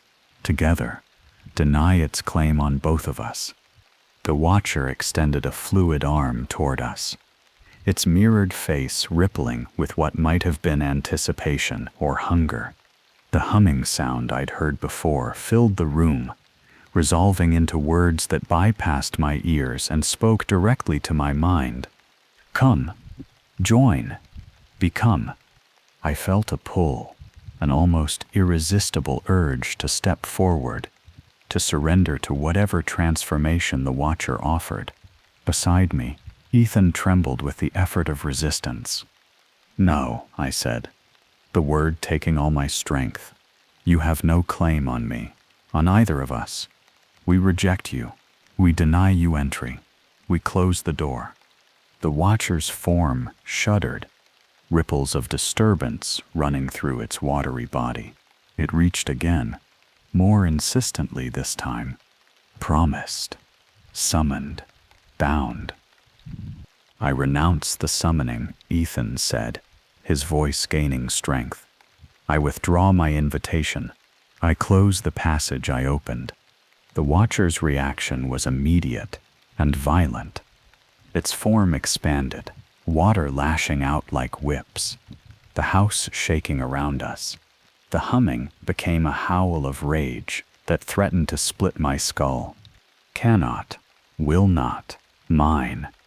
The assault was physical and mental, water striking us like concrete, the watcher's fury battering our resolve. I felt myself weakening, my denial faltering under the onslaught. Then Ethan did something unexpected. He stepped in front of me, shielding me from the watcher's attack. "You want a sacrifice," he shouted. "Take me instead. Leave him alone. I'm the one who called you. I'm the one who should pay the price." "Ethan, no." I tried to pull him back, but he stood firm. The watcher paused, its form contracting slightly, the mirrored face fixing on Ethan with what seemed like consideration. "Acceptable." It lunged forward, water engulfing Ethan before I could react. He didn't scream, didn't struggle, just locked eyes with me one last time, his expression a mixture of fear and resignation. "Close the door, Alex," he said, his voice already fading. "Don't let it come back." Then he was gone, absorbed into the watcher's fluid form. The entity seemed to grow more solid, more defined, as if Ethan's sacrifice had given it substance. It turned toward me, its face now a perfect reflection of Ethan's, down to the last detail. It reached out a hand, not attacking, but offering, inviting. Next together, forever. I backed away, grief and horror warring within me. Ethan was gone, consumed by the thing he'd summoned. His sacrifice had bought me time, but the watcher clearly wasn't satisfied. It wanted both of us, just as I'd suspected. "No," I said again, stronger this time. Ethan closed the door. His sacrifice sealed it. "You have no place here anymore. Return to wherever you came from and take nothing more from this world." The watcher's form wavered, uncertainty in its movements for the first time. The house groaned around us, timbers creaking, walls bulging as if under immense pressure. "Not enough. Need more, need you." "You've taken enough," I insisted. "The door is closed, the invitation withdrawn. You have no power here anymore." I don't know where the words came from, what instinct guided them, but they seemed to have an effect. The watcher's form became less distinct, its edges blurring, its substance beginning to disperse. With a sound like 1,000 voices screaming in unison, it made one final lunge toward me. I stood my ground, repeating my denial, my rejection, my command for it to leave. The watcher's form collapsed, water splashing to the floor, spreading outward in a rapidly expanding pool. The house shuddered one final time, and then silence, stillness, the howling of the wind outside suddenly audible again, the storm continuing as if nothing supernatural had occurred. I stood alone in the living room, soaked but alive, surrounded by ordinary water that was already beginning to drain away through cracks in the floor. Ethan was gone. The watcher was gone, and I was left with the knowledge of what had happened. what had almost happened, and the sacrifice that had saved me. I sank to my knees, exhaustion and grief overwhelming me. Whatever Ethan had been, deluded, misguided, corrupted, in the end, he'd made the right choice. He'd closed the door he'd opened, at the cost of his own life. As dawn broke, the storm finally began to abate. I remained where I was, unable to move, unable to process the night's events. What would I tell people about Ethan's disappearance? Who would believe the truth? Eventually, I managed to stand, to move through the house that now seemed ordinary again, just an old rental with poor insulation and too many drafts. No signs remained of the Watcher's manifestation, of the flooding that had filled the rooms, of the otherworldly passage beneath the basement. Only the memory, the knowledge, and the burden of ensuring that the door remained closed, that no one else would be drawn into the cycle of summoner and sacrifice that had claimed Ethan and who knew how many before him. I packed a bag with essentials, knowing I could never spend another night in this house. As I prepared to leave, I noticed something on the living room floor, a small metallic object gleaming in the early morning light. Ethan's key, the one he'd shown me in the chamber beneath the basement. I picked it up cautiously, half expecting it to burn or transform in my hand. But it was just a key, old, tarnished, ordinary. Yet I knew it was anything but. This was the key that had opened the door to the Watcher, the key that had nearly cost me my life, and had ultimately cost Ethan his. I pocketed it, understanding my responsibility, not to use it, but to ensure it could never be used again, to break the cycle that had begun long before Ethan and I had ever set foot in this house. As I stepped outside into the rain-washed morning, I felt a weight settle onto my shoulders, the weight of knowledge, of experience, of obligation. The storm had passed, but its effects would linger in the flooded streets, in the damaged homes, in me. I walked away from the house, not looking back, the key a heavy presence in my pocket. The door was closed, for now. My job was to make sure it stayed that way, forever. 6 months have passed since the night of the storm. 6 months since I walked away from that house, carrying nothing but a small bag of essentials and a key that I've kept with me every day since. The official story is simple, believable. Ethan never went to Arizona. He was caught in the flood, swept away. His body never recovered. A tragic accident, one of several deaths attributed to the historic storm. The community mourned. The university held a memorial service, and life moved on. Only I know the truth. Only I carry the memory of what really happened that night. The Watcher, the ritual, Ethan's final sacrifice. Sometimes, in my darkest moments, I wonder if it was all real. If perhaps the isolation and the storm drove me to hallucinate the entire experience. If Ethan really did just drown in the flood, a victim of natural disaster rather than supernatural hunger. But then I touch the key in my pocket, and I know some things cannot be explained away, cannot be rationalized or dismissed. Some experiences change you forever, leave marks that never fade. I moved back in with my parents for a while after the flood, claiming trauma from the storm and grief over losing my roommate. They didn't question it, just welcomed me home with open arms and concerned glances when they thought I wasn't looking. I resumed my classes once the university reopened, going through the motions of normal life while carrying the weight of what I'd witnessed. I found myself drawn to research, old books on folklore and mythology, obscure academic papers on flood legends across cultures, historical accounts of drownings that defied explanation. Everywhere I looked, I found echoes of the Watcher, different names, different contexts, but always the same pattern.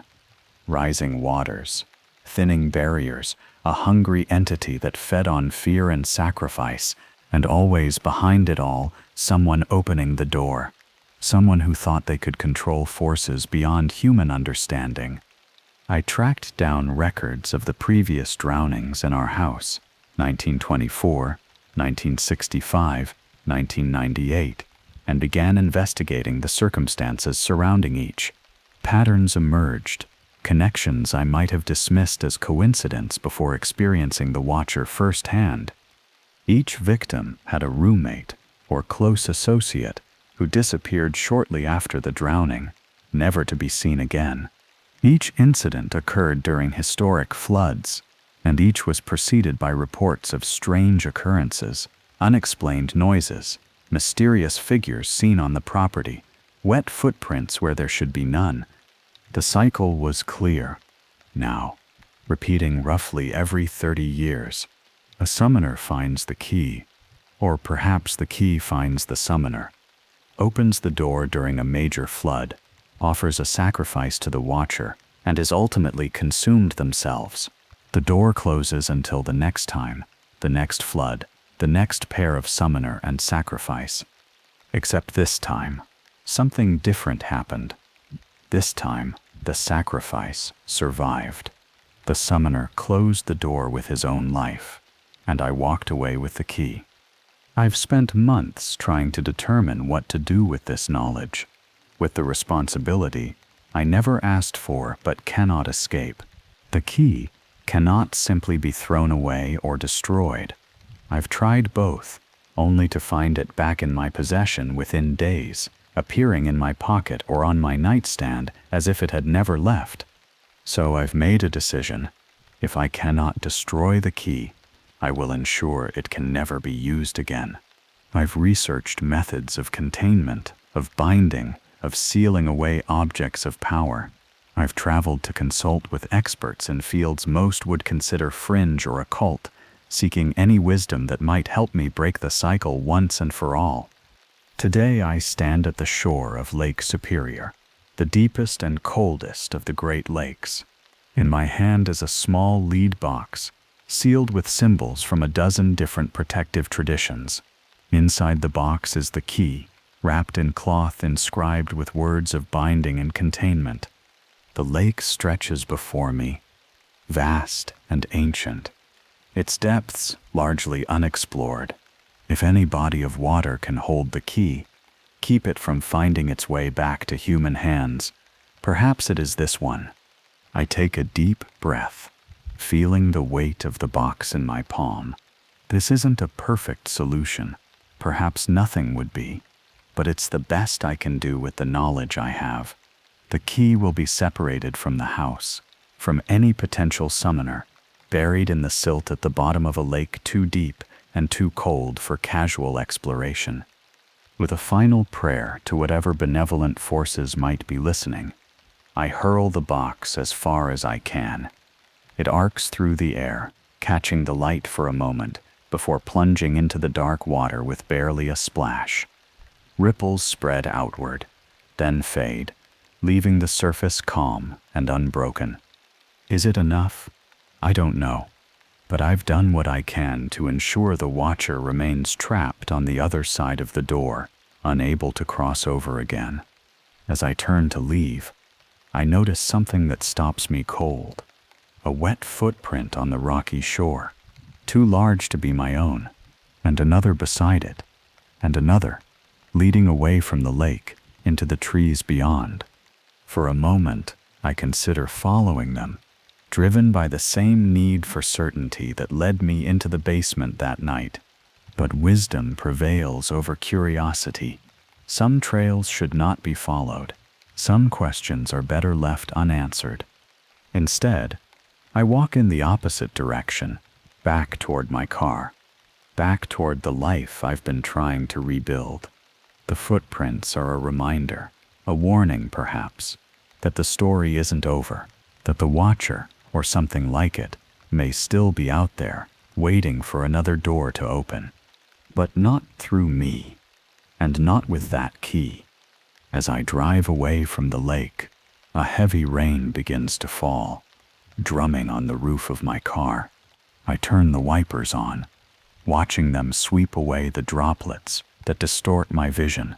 The weather report hadn't mentioned rain today. In fact, it had predicted clear skies and sunshine.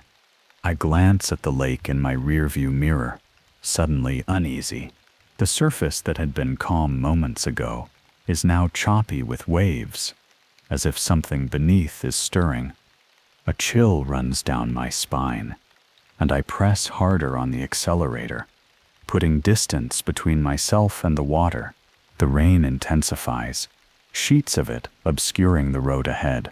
Through the downpour, I catch glimpses of movement along the roadside, tall, thin shapes that might be trees bending in the wind, or something else entirely. My phone chimes with an alert. Glancing at the screen, I see it's a weather warning. Unexpected storm system moving in, flash flood potential, residents advised to seek higher ground. I swallow hard, fighting the panic rising in my throat. It's just a storm, a normal, natural phenomena. Not everything is connected to the watcher. Not every flood is a doorway. But as I drive through the deluge, I can't help but notice how the raindrops on my windshield seem to form patterns, almost like symbols, almost like words. And in the rhythm of the wipers, I could swear I hear a familiar humming, a resonance that bypasses my ears and speaks directly to my mind. Found you. I grip the steering wheel tighter, forcing myself to focus on the road, on getting home safely. It's just my imagination, my mind playing tricks after months of stress and sleepless nights. The watcher is gone, the door closed, the key buried in the depths of Lake Superior. Yet as I drive away from the rapidly flooding shoreline, I can't shake the feeling that I'm being followed, that something is watching me through the curtain of rain, patient and persistent, waiting for the right moment to reveal itself.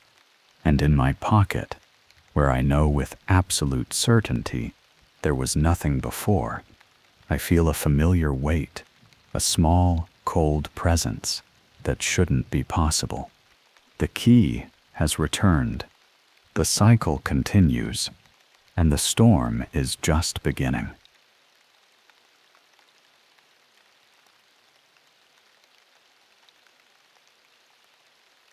I don't know why I decided to go that year.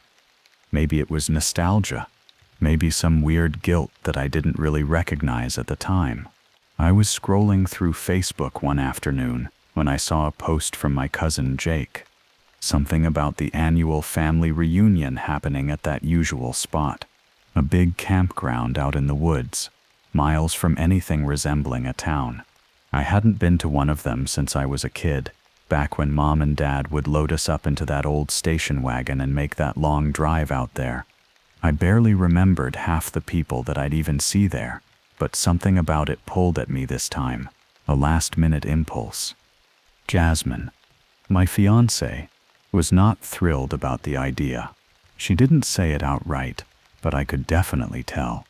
She gave me that look when I brought it up, the one that meant, "Are you sure about this?"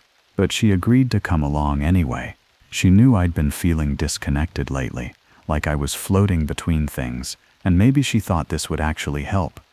"Alex, your family reunions sound intense," she said, running her fingers through her dark hair as she curled up on our apartment couch. "A whole weekend in the woods with people you haven't seen in 15 years? 12, I corrected her, though it didn't make it sound any better. "Look, I know it's weird, but ever since Dad's health scare last month, I've been thinking about family more, about connections." The truth was more complicated. Dad's mild heart attack had shaken me, sure, but there was something else too, something I couldn't quite put my finger on. A pull, like the forest itself was calling me back. I'd been having dreams about those woods, about the smell of pine and campfire smoke. Dreams where I was running between trees, heart pounding in my chest, something dark and shapeless chasing after me. I didn't tell Jasmine about the dreams. That would have sounded crazy. Besides, I added, trying to sound casual, we've got the wedding in 3 months. This might be the last chance to introduce you to the extended family before then. She sighed, but nodded. Fine, but you owe me. That night, I dug through old boxes in our storage closet, looking for photos from those old reunions. The cardboard was damp at the corners, the smell of mildew rising as I pulled open the flaps. Inside were stacks of pictures, the colors faded with age, me gangly and awkward at 13, my sister Emma, probably around 7 then, her front teeth missing, Mom and Dad, looking so much younger than I remembered them. And there it was, a group photo from the last reunion I'd attended. Nearly 50 people crowded together in front of those familiar woods. I scanned the faces, recognizing some, others complete strangers despite supposedly being related. My finger stopped on one face near the back of the group. Uncle Robert. There was something about his expression that had always unsettled me, even as a kid, the way he smiled without it reaching his eyes. I remembered how he'd always try to get me alone during those reunions. "Come on, Alex," he'd say. "Let me show you something cool in the woods." I never went. Something in my gut told me not to. I was about to put the photo away when I noticed something else. In the background, partially obscured by trees, stood what looked like a large structure. A barn, maybe? Had that always been there? I didn't remember it. But then again, 12 years is a long time. Memory plays tricks. My phone buzzed with a text from Jake. "Seriously, cuz, you should come this year. Important milestone. The whole family's gonna be there." Important milestone? What milestone? I texted back, "What do you mean?" The reply came quickly. "You know, the 50th annual. Big deal for the family. Traditions and all that." I didn't know what traditions he meant. We'd roast marshmallows, tell stories, play games. Nothing special, but something in his phrasing made me uneasy. Another text arrived. "Plus, Uncle Robert's been asking about you. Says it's time you came back." A chill ran down my spine. I almost texted Jake that we weren't coming after all. But something stopped me. That pull again. That strange curiosity. I needed to go back. I needed to see what it was that had been haunting my dreams. The week before we left, I tried to find out more about the reunion. I called Mom, asked casual questions about who would be there, what was planned. "Oh, the usual crowd," she said, her voice crackling through the phone. "Your father's side mostly. Robert's organizing most of it this year." What about the traditions Jake mentioned? Something about it being the 50th annual? A pause. Just a beat too long. "Just the regular things, sweetie. Nothing special." Her tone had changed, just slightly. Tighter, more controlled. "Is there a barn at the campsite?" I asked. I was looking at old photos and thought I saw one. Another pause. "Yes, there's an old storage building. Nothing interesting. Just equipment and supplies." When I hung up, Jasmine was watching me, eyebrow raised. "Everything okay?" "Yeah," I lied. "Everything's fine."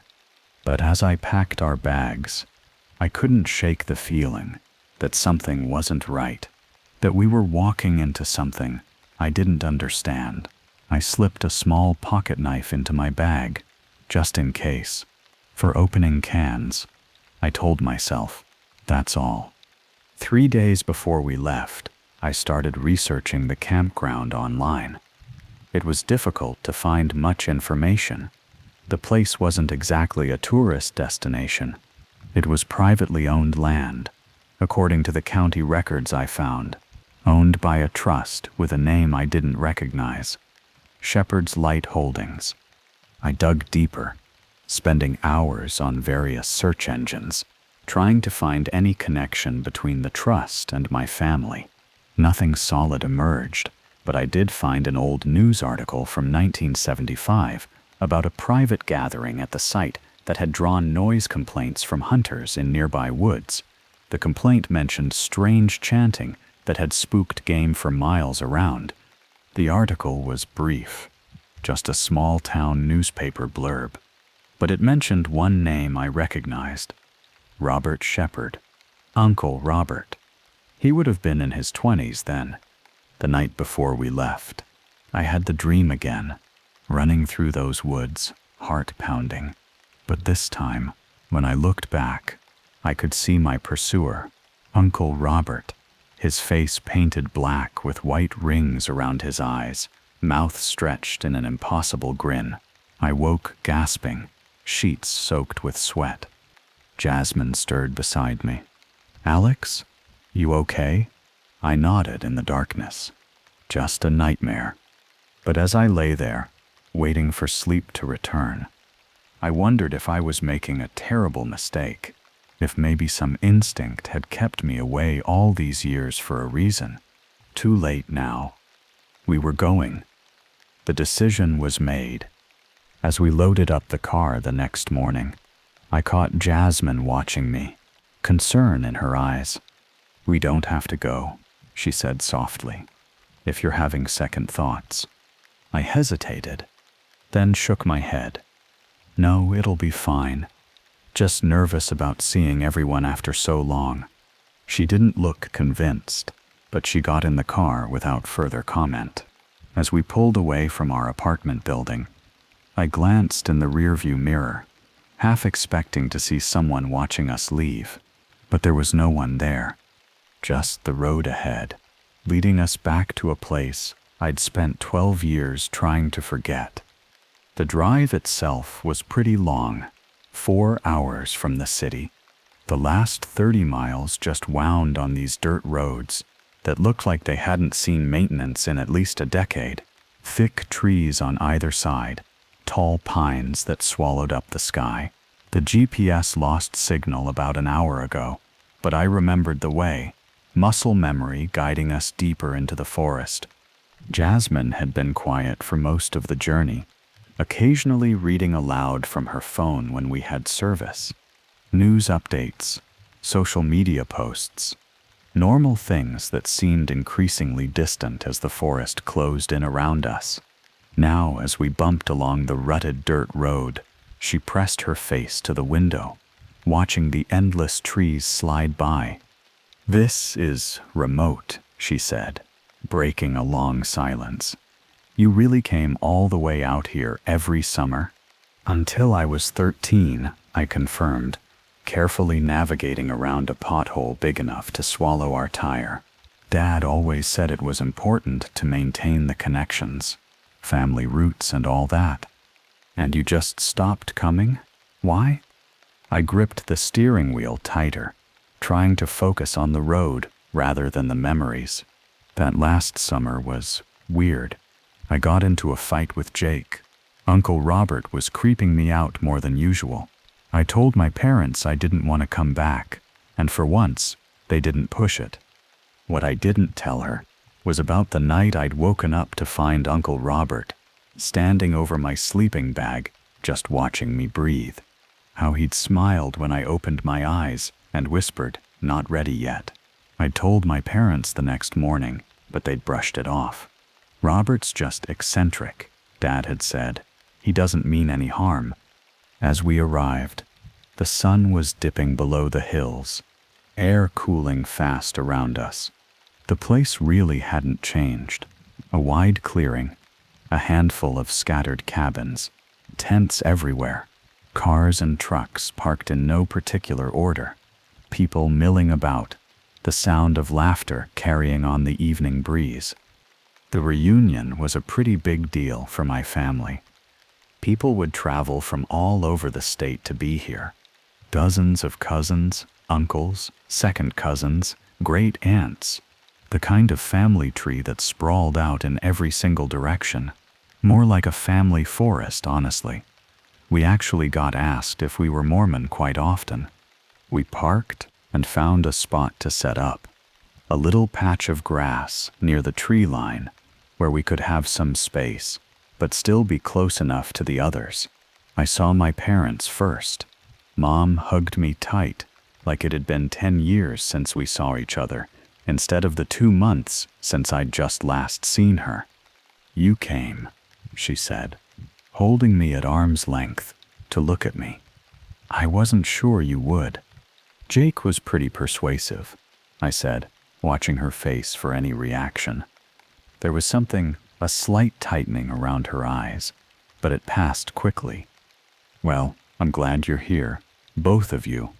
She turned to Jasmine with a warm smile. "Welcome to the madness, dear." Dad was more reserved, giving me a quick hug, and Jasmine a polite handshake. He looked better than he had after his heart attack, but still tired, shadows under his eyes that hadn't been there before. "Robert's been asking about you," he said quietly, as Mom led Jasmine away to meet some of the aunts. "He's excited you're here." "Great," I muttered, not bothering to hide my lack of enthusiasm. Dad frowned. "Alex, I know you and Robert have had your differences, but he's family, and he's important to the reunion. Try to be civil, all right?" Before I could answer, my little sister Emma appeared, launching herself at me in a hug that nearly knocked me over. At 25, she wasn't so little anymore, but the enthusiasm hadn't changed. "You actually showed up," she exclaimed. "I had $50 on you bailing at the last minute." I laughed. "Sorry to cost you money." Emma's smile faltered for a moment, as she looked past me to where Jasmine was talking with Mom. "Did you tell her anything about, the family stuff?" "What family stuff?" I asked, suddenly alert. Emma blinked, then shrugged. "Just, how weird and intense everyone gets about these reunions. The traditions and all that." "What traditions, Emma?" "Jake mentioned them too, but no one will tell me what they actually are." She looked uncomfortable. "Just the usual stuff. Campfires, stories, the midnight hike." "Midnight hike? We never did that when we were kids." "It's for adults only," she said, not meeting my eyes. "Started after you stopped coming. It's no big deal, just a walk in the woods at midnight on the last night, stargazing and stuff." I was about to press her further when a booming voice called my name. Uncle Robert was striding toward us, arms outstretched, face split in a wide grin. He looked older. He'd be in his late 60s now, but still powerful, his shoulders broad under a flannel shirt, his bald head gleaming in the fading light. "There he is." Robert clapped a heavy hand on my shoulder, squeezing just a little too hard. "The prodigal nephew returns." "Uncle Robert," I said, forcing a smile. "Good to see you." 12 years, he said, his eyes never leaving my face. "That's a long time to stay away from family. Life gets busy." He laughed, but there was no warmth in it. "Doesn't it just? Well, you're here now. That's what matters." His gaze shifted to where Jasmine stood. "And you brought your girl. Good, good. She'll enjoy the festivities, I'm sure." There was something in the way he said it that made my skin crawl. I stepped back, breaking his grip on my shoulder. "We should finish setting up our tent before it gets dark." "Of course," Robert nodded, still smiling. "We'll catch up properly later." At the fire. As he walked away, Emma gave me a sympathetic look. "He's gotten weirder with age, if that helps." It really doesn't. We set up our tent quickly, working in the fading light. Jasmine was quieter than usual, methodically hammering stakes into the ground with more force than necessary. "Everything okay?" I asked, catching her hand before she smashed her thumb. She looked up, hesitating before she spoke. "Your family is intense, especially that Uncle Robert. He kept staring at me while I was talking to your mom, not in a creepy way, exactly. More like he was evaluating me." I wanted to tell her it was nothing, but I'd noticed it too. The way Robert had looked at her, calculating, assessing. "Yeah, he's always been odd. Just stay close to me, okay?" She nodded, but I could tell she was uneasy. So was I. That night, we wandered off into the main camp. Fires were lit. Food was cooking. Somebody had a grill going, and somebody else was passing a few beers around. The air smelled like smoke and charred meat, the sound of laughter rolling between the trees. It felt good, like maybe I had been missing something all this time, but that feeling would not last. We sat with my parents and Emma, eating grilled burgers and corn on the cob. The conversation flowed easily enough. Talk of jobs, the upcoming wedding, Emma's graduate studies, normal things. But I couldn't help noticing the glances that passed between certain family members. My father and Uncle Robert, two cousins, whose names I couldn't remember, an aunt who kept checking her watch. As the night wore on, I found myself watching more closely. There seemed to be two distinct groups within the family. Those who were relaxed, enjoying the reunion for what it appeared to be, and those who seemed to be waiting for something, anticipating. Robert was at the center of the second group, holding court by the largest fire. His voice carried across the clearing as he told stories, old family legends I remembered from childhood, but something about them seemed different now. Darker undertones, references I didn't catch but that made the adults around him nod knowingly. The night settled in.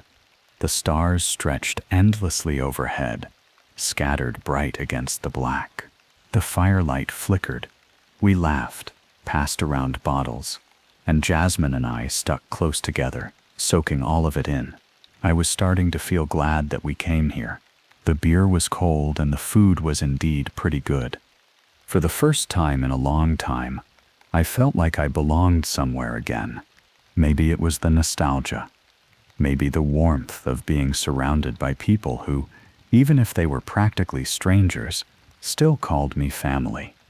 Around 11, I noticed people beginning to check their phones, their watches.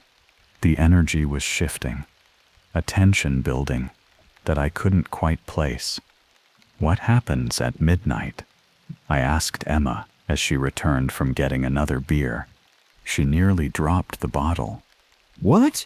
"Nothing." "Why?" "Everyone keeps checking the time." "Oh, that." She laughed, but it sounded forced. "There's supposed to be a meteor shower tonight. People are probably just excited about that." I didn't believe her, but I let it drop. Whatever was happening, I'd find out soon enough. The night stretched on, and little by little people would peel away, heading back to their own tents or cabins. The voices dimmed, and the fire burned lower. Jasmine leaned in, resting her head against my shoulder. "It's kind of nice out here," she admitted. Her voice was soft. I smiled. "I told you." We sat there for a while, just listening to the crickets and the distant murmurs of the last few campfires still burning. I wasn't tired, not yet, and I don't think she was either. "One more beer?" I asked her. She nodded. "One more." I stood and stretched, but the cooler was empty. "I think I saw a big barn or something through the trees earlier," I said to her. "Probably a storage shed or something. They gotta have more drinks in there." Jasmine hesitated. "Ah, barn?" "Yeah," I said. "Kinda weird, actually. I don't remember it being here when I was a kid. She shrugged, and we started walking. As we moved away from the main camp, I noticed how quiet it had become. Most of the fires had died down to embers. The tents were dark, no movement visible. It was almost midnight. The ground was uneven, roots snaking through the dirt. The deeper we went, the quieter it got. The firelight was fading behind us, and the woods were now closing in, trees packed tight. The barn appeared through the gaps in the branches, hunched and weathered. It wasn't falling apart, but it wasn't exactly well maintained either. Its wood looked old, aged to this deep gray. The roof was sagging slightly in the middle.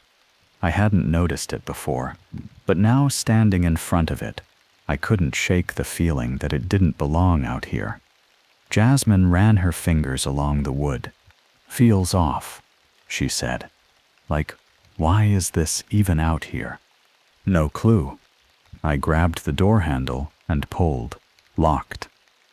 Guess that's that," Jasmine said, exhaling a laugh. But I wasn't ready to give up. Not yet. I stepped around the side and ran my hand along the wall. "There's gotta be another way inside." Jasmine sighed, but followed me. We found it. A smaller door around the side, slightly ajar. As I reached for it, this instinctive warning flashed in the back of my mind. Something just felt wrong. I ignored it. It's just a barn, just a storage shed, nothing more, I thought. I pushed the door open. The smell was what hit me first. A thick, earthy scent, like damp wood mixed with something sour, something familiar. It was like body odor. The space inside was massive. The ceiling was lost in shadow. Wooden beams stretched out overhead, and along the walls, shelves lined with old tools, rusted saws and coils of thick rope. And then at the center of the room, people, at least a dozen of them, completely naked, standing in this loose circle. Their bodies were smeared with something dark, some kind of paint. Crude symbols and shapes were covering their arms, their legs, and their faces. They were silent, completely, hands raised, fingers gently touching the skin of the person next to them. Their eyes were all closed. At the center of it all, a man taller than the rest, with his back to us. He was smeared in paint, too, his skin covered in swirling, uneven lines. His head was shaved, completely bald, and down to his spine. The symbols continued, jagged and rough, like they'd been carved there instead of drawn. I stood frozen, my breath caught in my throat. Jasmine squeezed my arm so hard that it began to hurt. Nobody moved, at least not at first. And that's when I noticed all the people on the ground around them were having sex. That was the smell, not just the body odor, but actual sex. The man at the center spoke, a single word, low and slow. It was nothing I recognized, something old and foreign, Latin maybe. I don't know. Then Jasmine made a noise, a tiny panic gasp. The man then turned. The people on the floor froze, and for a second, we were the new focus. His face was painted completely black, except for 2 white rings drawn around his eyes. His mouth was now stretched open, lips curling around another strange word. The others moved, fast. They started lunging toward us. Their movements were jerky and scary, arms outstretched, fingers clawing at the air. In a sick, twisted moment, I thought I recognized one of my cousins and one of my aunts under all that paint. What the hell were they doing out here? Obviously, I didn't have time or any interest to ask. I grabbed Jasmine, and we ran. We tore through the trees, branches whipping at our faces, the cold air burning in our lungs. I did not look back, and I didn't dare to. That uneven ground was hard to run on. But we didn't stop, Not until we saw the familiar glow of campfires ahead and the distant hum of conversation. We crashed into our campsite, breathless, shaking. I fumbled with our tent flap, yanked it open, shoving Jasmine inside. I followed and zipped it up. And then we just sat there, trying to get our breathing under control. Jasmine was shaking. "What the fuck was that?" she asked me. I didn't have an answer for her. My heart was still slamming against my ribs. My body was still in fight or flight mode, brain still refusing to catch up to everything. "Was that a cult?" she said, her voice barely audible. "That had to be a cult, right? What else could that have been?" I just shook my head. My thoughts were racing, fragments of memories colliding with what we'd just witnessed.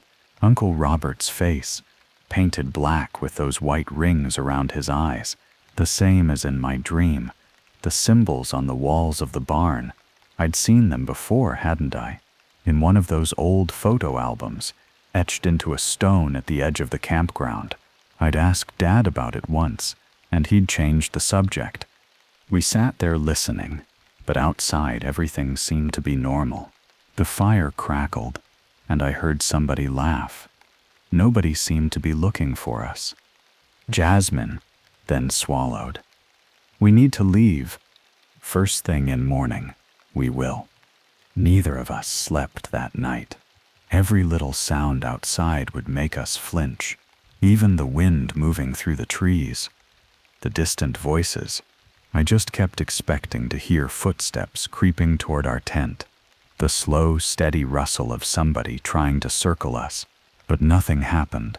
Eventually the sky lightened, and morning came. We were still alive.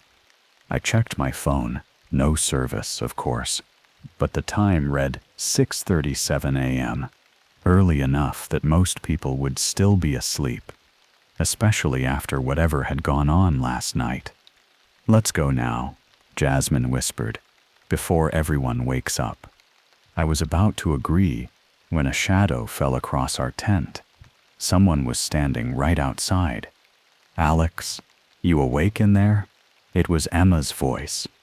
I zipped the tent open a crack, just enough to see her face. She looked tired, dark circles under her eyes. Her hair was damp, like she'd just showered. "Hey," I said, trying to sound normal. "You're up early." "So are you," she countered.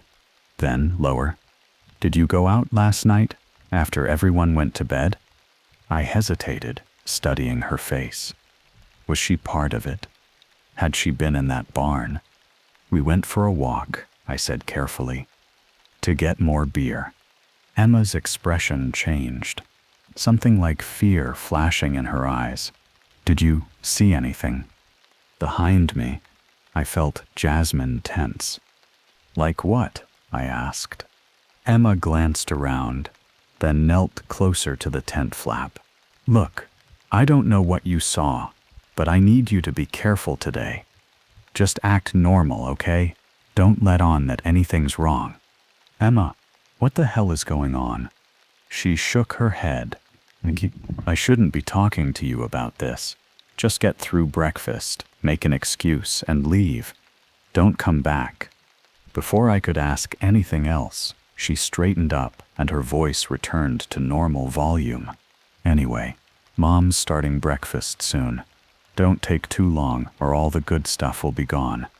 And then she was walking away, back toward the main camp.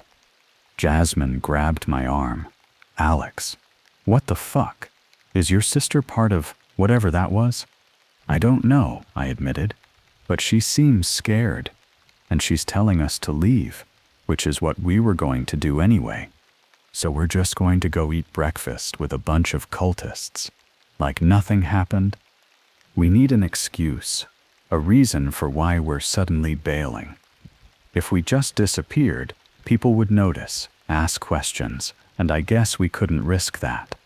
"We'll say we have some kind of appointment," I muttered as I yanked the cooler into the truck. "Something back in the city." Jasmine just nodded. "Fine. Whatever the hell gets us out of here. I tried to process what we'd seen, to make sense of it. A sex cult? Some kind of pagan ritual? And how many of my family members were involved? Emma clearly knew something, but she hadn't been in the barn, I was pretty sure of that. Who else was in the dark? My parents? Some of the other cousins? And what was the point of it all? No answers came, just more questions, swirling like the paint on their bodies, like the symbols carved into Uncle Robert's skin. But before we could leave, there was breakfast. The whole family gathered at main camp, a long line of people plating up eggs, biscuits, bacon. The smell of food should have been comforting, right? But my stomach was twisting at the smell of it. Something felt off. And then I noticed the way they were looking at us. And by them, I don't mean everybody. Not my mom, not my little sister, not the younger cousins, but some of them, a handful of people scattered throughout the crowd. Older relatives, a few second cousins, an uncle I barely remembered. They were watching us, not angrily, just kinda suspiciously. Jasmine saw it too, and her grip tightened around my wrist. And then I noticed something worse than that. The paint, little smudges of it, still on their hands, faintest streaks of it along their jawlines. Careless. They tried to scrub it off, but missed a few spots.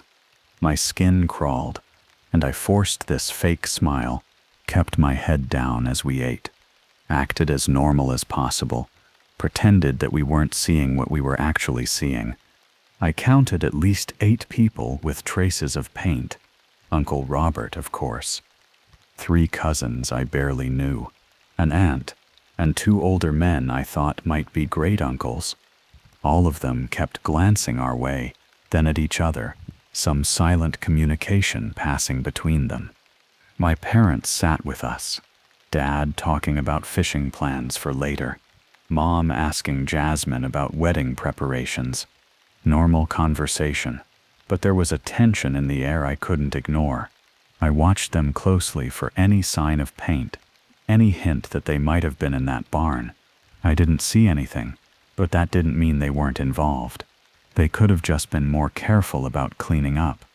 Emma sat at another table, deliberately avoiding looking our way. I caught her eye once, and she quickly looked down at her plate. "So," Mom said, filling an awkward silence, "what do you two have planned for today?" This was it. Our chance. I cleared my throat. Actually, we're going to have to head back to the city. Jasmine got a call from work last night, some emergency with a client.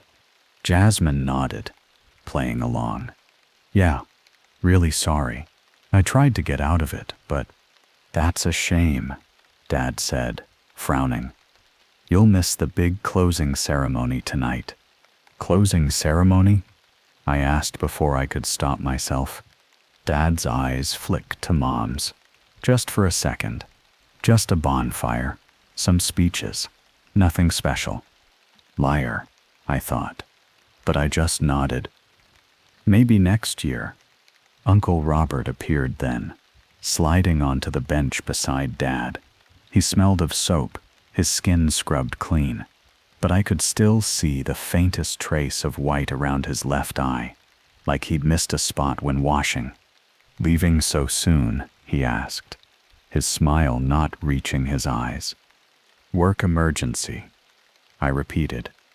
Robert's gaze shifted to Jasmine, then back to me. "That's too bad. We had something special planned for tonight. Something you'd both enjoy." The way he said it made my blood run cold. I stood abruptly. "Well, we should get going. Long drive ahead." We said our goodbyes quickly, and I hugged my mom, waved to my sister, gave a few nods to the rest. My uncle clapped a hand on my shoulder, grinning. His fingers lingered just a little too long. "You should come next year," he said. Jasmine then pulled me toward the car. "Yeah, we'll see about that," I muttered back. "No, he said again. I mean, really come. The emphasis he put on really made it clear he wasn't talking about just attending the reunion. He meant participate. Join them in whatever the hell they were doing in that barn. We fucking bolted out of there. The second we were inside, I locked the doors and we were gone. I didn't even glance into the rearview mirror. I just drove. The road stretched long behind us. The trees finally thinned. The sky opened up, and I finally let myself breathe a little bit. Jasmine just stared straight ahead. Neither of us spoke for a really long time. Eventually, she broke the silence. We're never coming back here. I nodded. Never. But as the miles passed, and we finally reached the highway, questions kept nagging at me. What had we actually witnessed? A private ritual? Something sexual but consensual? Or something darker? The way they'd lunged at us when we were spotted suggested they didn't want witnesses. And Emma's warning, what did she know? We should tell someone, Jasmine said suddenly, as if reading my thoughts. The police, maybe. I laughed humorlessly. And tell them what? That my family has some weird sex cult thing going on in a private barn on private property? They were consenting adults, as far as we could tell.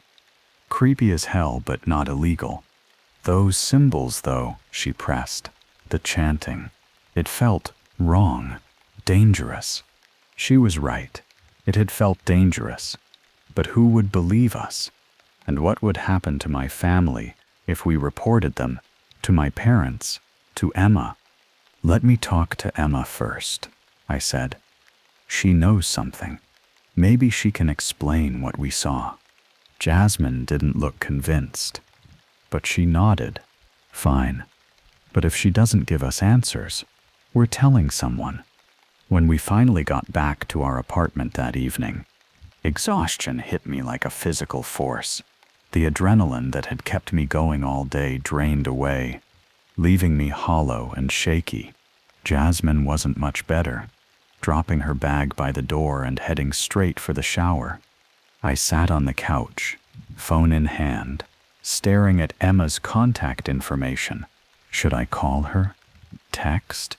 What would I even say? Before I could decide, my phone buzzed with an incoming text from an unknown number. Don't call Emma. Don't call anyone. They're watching. Delete this. My heart rate spiked. Who was this? How did they get my number? And who were they? I showed the text to Jasmine when she emerged from the shower, hair wrapped in a towel. Holy shit, she whispered. Who sent that? I don't know. The number's not in my contacts. Block it, she said immediately. And maybe we should stay somewhere else tonight. I stared at her. You think they'd come here to our apartment? I don't know what to think anymore, Alex. Your family is clearly involved in something fucked up. And now we're getting creepy anonymous texts. I'm scared, okay? I pulled her close, feeling her trembling against me. We'll be fine. The door's locked. We're hours away from them. No one's coming here. But that night, I kept jerking awake at every sound. The hum of the refrigerator, a car passing on the street below, the building settling. Each time, I'd reach for Jasmine, reassuring myself she was still there, still safe. And each time, I'd imagine Uncle Robert's face, those white rings around his eyes, that stretched, unnatural smile. We didn't talk about it anymore either. Didn't mention the barn, the painted bodies, the way they looked at us the next morning. But occasionally, late at night, I wondered how many of them were in on this. How long had this been going on? Why the hell were they naked? And what were they going to do? It was gross, weird, and damn near traumatic. I'm glad we left when we did. But the questions lingered, keeping me awake. And in the darkness, I couldn't shake the feeling that this wasn't over. That somehow, by witnessing what we had, we'd crossed a line, become part of something we didn't understand. Something that wasn't going to let us go so easily. 3 days after we returned from the reunion, I finally broke down and called Emma. She didn't answer. I left a voicemail asking her to call me back, keeping it casual, giving no hint about what I really wanted to discuss. Hours passed with no response. I texted her. Nothing. Maybe she's busy, Jasmine suggested, but her expression said she didn't believe it. I tried calling my parents instead. Mom answered on the 3rd ring, her voice unnaturally bright. "Alex, how are you? Did you get home okay?" "Yeah, we're fine," I said, watching Jasmine from across the living room. She was on her laptop, researching something intently. "I was just checking in. Is Emma around? I've been trying to reach her." A pause. "Oh, she went on a little trip with some friends. Camping, I think she said. You know how spotty the reception is in the woods." My stomach dropped. Emma didn't camp. She hated the outdoors, always had. She'd once described her ideal vacation as room service and Wi-Fi. "When did she leave?" I asked, trying to keep my voice steady.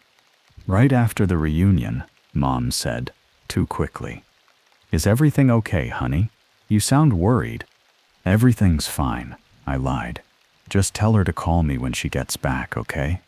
After I hung up, Jasmine looked up from her computer. "Emma's not answering?" "Mom says she went camping with friends." Jasmine raised an eyebrow. "And you don't believe that?" Not for a second.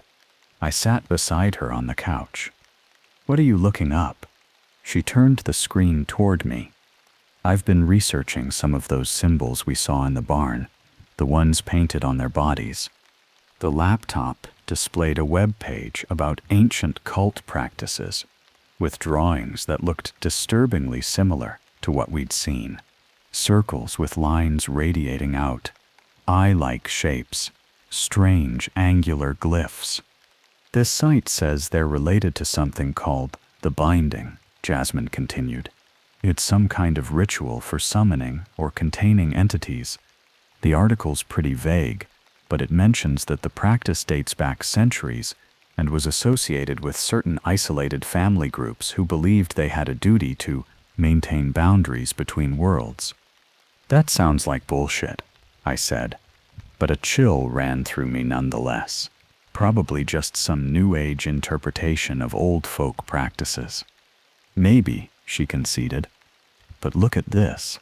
She scrolled down to a grainy black and white photograph from what looked like the early 1900s. A group of people stood in a circle in a forest clearing. Though the image was blurry, I could make out dark markings on their exposed skin. "This was taken in 1908, Jasmine said, in a small town in New Hampshire. 3 days after this photo, the entire group disappeared. 17 people just gone." I stared at the image, trying to see the faces clearly. One man stood slightly apart from the others, taller than the rest. Something about his posture seemed familiar. "Keep digging," I said. "I'm going to try to find out more about that barn." For the next several hours, we both searched online, following every lead we could find. I looked up county records, property deeds, news archives, anything that might connect my family to what we'd witnessed. What I found was troubling. The land where the reunion was held had been in my family, specifically the Shepherd side, since 1898. It had been purchased by a Thomas Shepherd, Uncle Robert's grandfather, after he emigrated from England. According to a local historical society website, Thomas had been part of an esoteric organization in his homeland, though details were scarce. More disturbing was what I found about the barn. It wasn't on any of the original property maps, but appeared in aerial photographs starting around 1975, the same year as that news article I'd found about noise complaints. Robert would have been in his 20s then, newly returned from Vietnam according to family lore. "Alex," Jasmine called from the couch. "I think I found something." She'd discovered a Reddit thread about family cults. One anonymous poster described growing up in a family with a sacred obligation that stretched back generations. They wrote about annual gatherings where certain family members would perform rituals to keep the barrier strong. The poster had fled at 18 and never returned, but lived in fear of being found. The description of the ritual was chillingly familiar. Naked bodies, paint made from ash and blood, symbols that had to be precise, and at the center, a chosen leader who bore permanent markings. "It could be coincidence," I said, not believing it myself. "There's more," Jasmine said, her voice tight. The poster mentioned a deadline, a 50th generation. After that, the ritual would change, become something else. The 50th annual reunion. Jake's text about an important milestone. My phone buzzed with a text. Unknown number, different from before. "Check your email. Delete this." I opened my email on my laptop, hands shaking slightly. There was a new message from an address I didn't recognize. "No reply at shepherdslight.org. The subject line read simply, EMMA. Inside was a video file attachment and no message text. "Should I open it?" I asked Jasmine. She hesitated, then nodded. "We need to know." The video was dark at first, just shapes moving in shadow. Then a light flared, a match being struck, and I saw Emma's face, pale and drawn. She was sitting in what looked like a small room, concrete walls behind her. "Alex," she said, her voice barely above a whisper. "I don't have much time. I took Dad's phone to record this, but they'll notice it's missing soon." She glanced nervously over her shoulder. "What you saw at the barn, it's been happening for generations. The Shepherd family has a responsibility. That's what they call it. A covenant." She swallowed hard. "Most of the family doesn't know the whole truth. Mom doesn't. I didn't, until recently. They only tell you when they think you're ready. But I've been watching, listening. The ritual you saw was preparation for something bigger, something that happens every 50 years. Emma leaned closer to the camera. "They believe there's a door, Alex, a way for something to come through. And our family's job is to keep it closed. That's what the rituals are for. But this year is different. Uncle Robert, he's changed things. The old way was to seal the door, but he wants to open it, let whatever's on the other side through." Her eyes welled with tears. "He needs a sacrifice, someone with shepherd blood who hasn't been marked. Someone like you. That's why he was so excited you came back. But then you saw them, and you ran, and now—" She stopped, choking back a sob.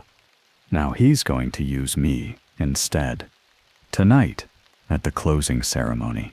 She wiped her eyes. "I'm sending this to you on a delayed email. By the time you get it, it'll probably be too late for me. But you need to know the truth, and you need to stay away, far away. If Robert finds you—" A sound off camera made her freeze. "Someone's coming. I have to go." She reached toward the camera, then paused. "I love you, Alex. Tell Mom I love her too." The video ended. I sat there, staring at the blank screen, unable to process what I'd just heard. It was insane. Doors to other worlds? Sacrifices? It couldn't be real. But Emma's fear had been real. And the date on the email, it had been sent 3 days ago, scheduled to arrive today, the night of the closing ceremony. "We have to call the police," Jasmine said, already reaching for her phone. "And tell them what?" That my uncle is going to sacrifice my sister to open a door to another dimension. I shook my head. They'll think we're crazy. Then what do we do? I stood up, suddenly resolute. We go back. What? No, absolutely not. Did you not hear what Emma said? They want to sacrifice you. They have my sister, I said, grabbing my car keys. I can't just abandon her.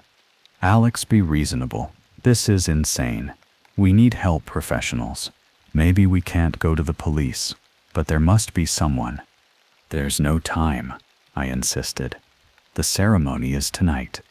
If we leave now, we can make it back to the campground by midnight. Jasmine stared at me, conflict clear on her face. Then she sighed.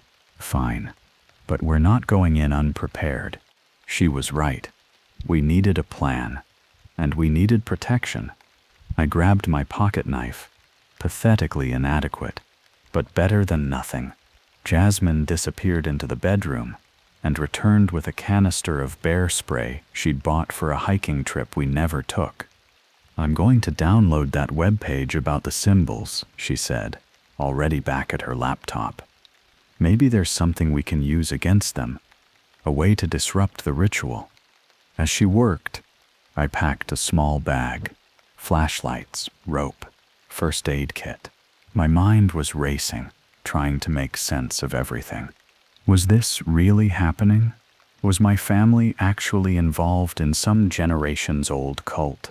It seemed impossible, like something from a horror movie, not real life. But Emma's fear had been real. The ritual we'd witnessed had been real. And if there was even a chance she was in danger, I had to try to help her. By the time we left the apartment, the sun was setting. We had a 4-hour drive ahead of us, and no real plan beyond get to Emma. But as we pulled onto the highway, I felt a strange sense of clarity. All those dreams about running through the woods, that pull I'd felt to return to the reunion, maybe they hadn't been random. Maybe something had been calling me back all along. The drive was tense, neither of us speaking much. Jasmine had her phone out, researching more about the binding and similar rituals. Most of these accounts end badly, she said after a while. Either the whole group disappears, or there are unexplained deaths, or the survivors end up in psychiatric hospitals. Not helping, I muttered, pressing harder on the accelerator. I'm just saying, we need to be prepared for the worst. The worst? What would that even look like? Finding Emma already dead? Being captured ourselves? Or something even more unthinkable? Discovering that what Uncle Robert believed was actually true. No, I couldn't go there. This was a cult, nothing more. Dangerous, yes, but rooted in human delusion, not supernatural truth. We would find Emma, get her out, and then alert authorities with concrete evidence of kidnapping and coercion. That was the plan. As we turned onto the dirt road leading to the campground, I killed the headlights and slowed to a crawl. We'd need the element of surprise. There, Jasmine whispered, pointing ahead. Through the trees, I could see the glow of a massive bonfire. We parked well back from the clearing and continued on foot, moving as quietly as possible through the underbrush. The sound of chanting grew louder as we approached, low, rhythmic voices speaking words I couldn't understand. We crouched at the edge of the clearing, hidden by shadows and foliage. The scene before us was like something from a nightmare. The entire family, at least 50 people, stood in concentric circles around the huge bonfire. The inner circle was naked, bodies painted with now familiar symbols. The outer circles were clothed but had symbols painted on their faces and hands. At the center, next to the fire, stood Uncle Robert. He wore a long robe, open at the chest, to reveal the symbols carved into his skin. His face was painted completely black, with those white rings around his eyes. and kneeling before him, hands bound, was Emma.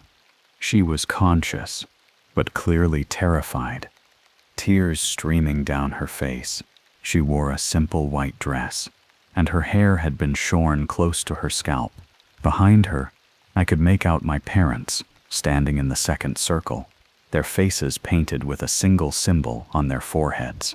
They looked dazed, as if drugged. "We need to create a distraction," I whispered to Jasmine.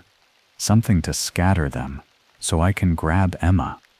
"I have an idea," she said, pulling out her phone. "Wait for my signal, then run straight for Emma. Don't stop for anything." Before I could ask what she meant, she was moving away, circling around to the far side of the clearing. I watched her go, heart pounding in my chest, fingers gripping the pocket knife so tightly my knuckles ached. Uncle Robert raised his hands, and the chanting grew louder. He held something above Emma's head, a curved knife, its blade reflecting the firelight. I tensed, ready to spring regardless of Jasmine's plan. I couldn't wait if he was about to hurt her. But then Jasmine's signal came, and it was impossible to miss. Every car alarm in the campground went off simultaneously, a cacophony of blaring horns and electronic wailing. She must have used some app to trigger them remotely. The effect was immediate. People jumped. The chanting faltered. Heads turned toward the noise. Robert lowered the knife, shouting orders that were lost in the din. I ran, straight across the clearing, dodging confused family members, eyes fixed on Emma. She saw me coming and struggled to her feet. I reached her just as Robert turned back, his eyes widening in recognition. "You," he hissed, raising the knife again. I didn't hesitate. I tackled him, driving my shoulder into his chest, sending us both crashing to the ground. The knife flew from his hand, landing somewhere in the darkness beyond the fire's light. "Run!" I shouted to Emma, slashing at her bonds with my pocket knife. The rope gave way, and she was free. But Robert was stronger than he looked. He threw me off, scrambling to his feet with surprising agility for a man his age. Around us, the initial confusion was settling. People were turning back toward us, expressions hardening.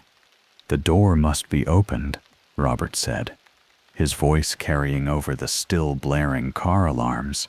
"The covenant must be fulfilled. The blood must be spilled." "You're insane," I spat, backing away, trying to keep myself between him and Emma. "This ends now. We're leaving, and we're going to the police."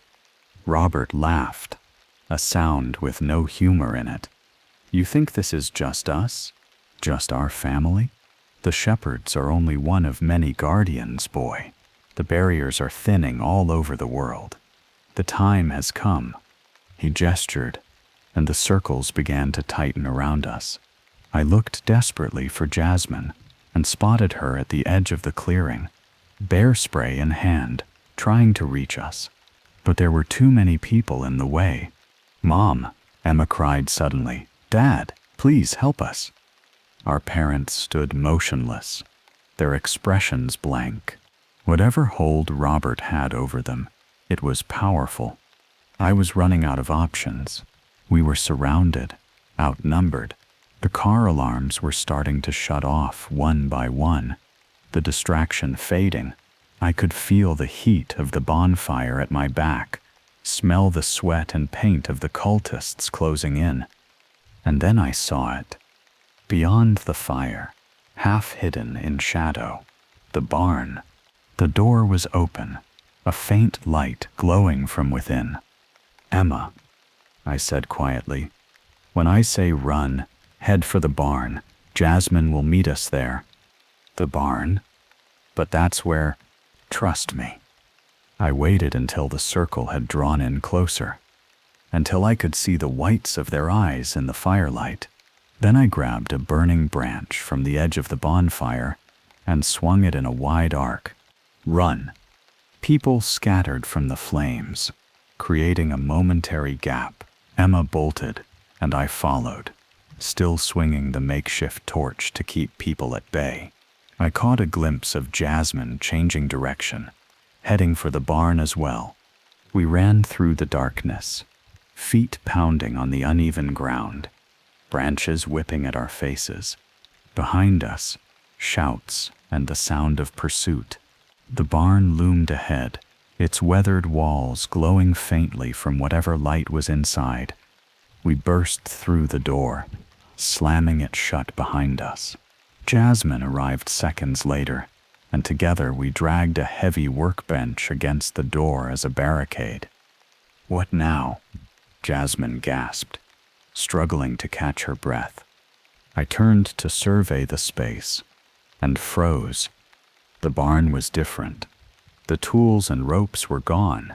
Instead, the walls were covered in symbols, thousands of them, glowing with a faint blue light, and at the center of the floor was what looked like a hole, perfectly circular, about 6 feet across. But it wasn't a hole in the floor. It was something else, a darkness deeper than black, somehow both flat and bottomless at the same time. "The door," Emma whispered, backing away from it. "It's already open." Outside, the cultists were arriving, pounding on the walls and doors of the barn. The barricade wouldn't hold for long. "What do we do?" Jasmine asked, her voice tight with fear. Emma moved toward the walls, studying the glowing symbols. "These are the bindings," she said, "the ones that keep it contained. Robert changed them, corrupted them, to open the door instead of sealing it. Can you fix them?" I asked. She shook her head. "I don't know how. I only know what I overheard." The pounding grew louder. Wood splintered as they began to break through the smaller side door. I looked around desperately for anything we could use. A weapon, an escape route, anything. But there was nothing except the symbols and that impossible darkness at the center of the floor. And then I noticed something. The glow of the symbols was fluctuating, pulsing in time with the chanting that had resumed outside, growing brighter, then dimmer, as if responding to the ritual. "The chanting," I said suddenly. "It's controlling the door. The ritual works both ways. It can open the door or close it." Emma's eyes widened. "You're right. The words, the symbols, they're two halves of the same thing. So we need to change the chanting," Jasmine concluded. "Counter their ritual with our own." "But we don't know the words," I said. Emma pointed to the walls. "It's all here. The original binding. We just need to read it, not their corrupted version." The barricade shifted as the cultists rammed something heavy against the main door. We didn't have much time. "Start reading," I told Emma. "Anything you can make out. Jasmine and I will hold them off as long as possible." Emma nodded and began tracing the symbols with her fingers, her lips moving as she tried to decipher the strange glyphs. Jasmine and I positioned ourselves between the doors and that impossible darkness, weapons ready. The side door gave way first, wood splintering as cultists began to push through. Jasmine met them with a blast of bear spray, filling the air with chemical mist. They recoiled, screaming, but more were coming. Behind us, Emma had begun to chant, her voice rising and falling in unfamiliar cadences. The symbols pulsed in response, their light steadying, growing brighter. The main door was next, the barricade finally giving way under the combined force of a dozen cultists. Uncle Robert was the first through, his painted face contorted with rage. "Stop," he roared, pointing at Emma. "You don't know what you're doing." But she didn't stop. If anything, her voice grew stronger, more confident. The symbols on the wall were now glowing intensely. bright enough to cast hard shadows across the barn floor. Robert lunged toward her, but I intercepted him, driving my fist into his stomach. He staggered but didn't fall. Behind him, more cultists were pouring in, but they were hesitating, looking uncertainly at the glowing symbols. "The covenant must be fulfilled," Robert gasped, straightening up. "The old world is dying. The new one waits on the other side. We were chosen to usher it in." "You were chosen to keep the door closed," I said, backing away, keeping myself between him and Emma. "You betrayed that trust." "I saw the truth," he shouted. "In Vietnam, in the jungle, I saw what waits beyond the barrier, the power, the glory of it. We've been keeping it out when we should have been letting it in all along." He was insane. Whatever he'd experienced in that war, it had broken something in him, twisted his understanding of the family's bizarre legacy. Emma's chanting had reached a crescendo, the symbols now pulsing in perfect sync with her words. The darkness at the center of the room was changing, contracting, becoming smaller. Robert saw it too. "No," he screamed, shoving past me, running toward Emma with hands outstretched. I tackled him from behind, both of us crashing to the floor. We grappled, rolling dangerously close to the shrinking darkness. Robert was strong, his fingers clawing at my face, trying to reach my eyes.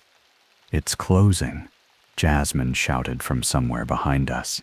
Robert redoubled his efforts, a strength born of desperation. He got a hand around my throat, squeezing.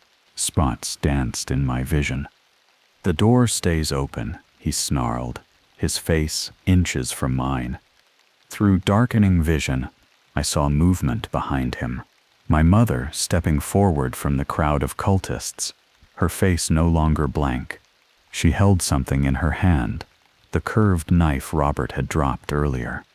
"No," she said, her voice clear and strong. "It closes, now and forever." She brought the knife down, not into Robert, but into the floor beside us, directly into one of the symbols carved there. The effect was immediate. A shockwave of blue light exploded outward from the point of impact, washing over us in a silent wave. Robert screamed, a sound of pure anguish that cut off abruptly as the light engulfed him. I felt his grip loosen, his weight suddenly gone. When the light faded, he was simply not there anymore.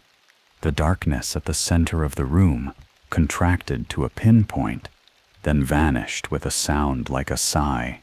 The glowing symbols faded, leaving the barn in near darkness, illuminated only by the flashlights of the stunned cultists. Emma's voice trailed off, the chanting complete. She slumped to her knees, exhausted. Jasmine rushed to her side, supporting her. In the silence that followed, my mother stepped forward, looking older and more tired than I'd ever seen her. "It's over," she said softly. "The door is sealed, more strongly than before. Robert is gone, and the covenant is fulfilled." I struggled to my feet, wary of the other cultists who stood motionless, watching us. "You knew. All along, you knew what he was planning." She shook her head. "Not all along. Not until it was almost too late. The shepherd blood runs in all of us, but only some hear the call to serve as guardians. Robert was chosen as a young man, as his father before him. I never was, but I knew the stories, the legends. So it's real," Jasmine said, her voice hollow with disbelief. "All of it. The door, the whatever's on the other side. As real as you and I," my mother confirmed. "Our family has guarded that door for generations. Most never know the full truth. Those who do carry a heavy burden." She looked at Emma, who was watching her with wide eyes. "Some hear the call late, as I did tonight. I felt it when Robert began to twist the ritual, but I couldn't fight his influence until the binding began to restore itself. "What happens now?" I asked, looking around at the other cultists, who were beginning to back away, confusion and fear replacing the zealotry of moments before. "Now we heal," my mother said. "We rebuild what Robert broke. The proper guardians will be chosen, those who understand the true purpose of our covenant, to protect, not to destroy. And the rest of the family, those who don't know, they never will," she said firmly. "It's better that way."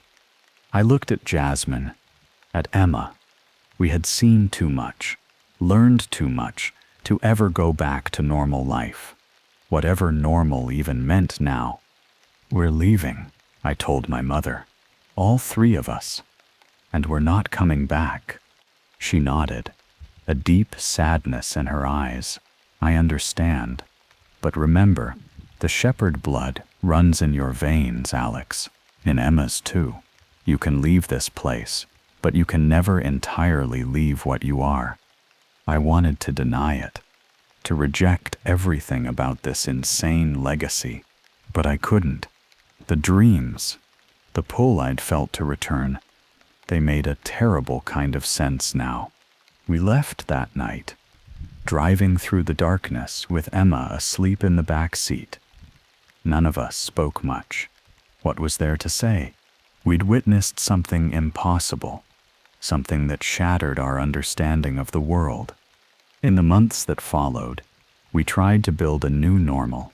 Emma moved in with us, got a job at a local bookstore. We never spoke of that night, of the door or the symbols or Uncle Robert's fate. But sometimes I'd catch her tracing patterns on tabletops, in spilled salt or coffee grounds, symbols that glowed blue in my dreams. Jasmine and I still got married. A small ceremony with just a few friends. No family. My mother called sometimes, but our conversations were brief, superficial. The weight of unspoken truths hung between us like a wall. We didn't talk about it anymore.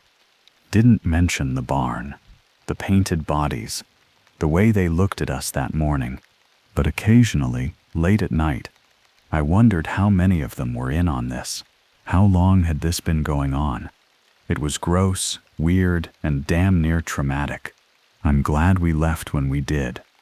But sometimes, in the darkest hours before dawn, I feel it.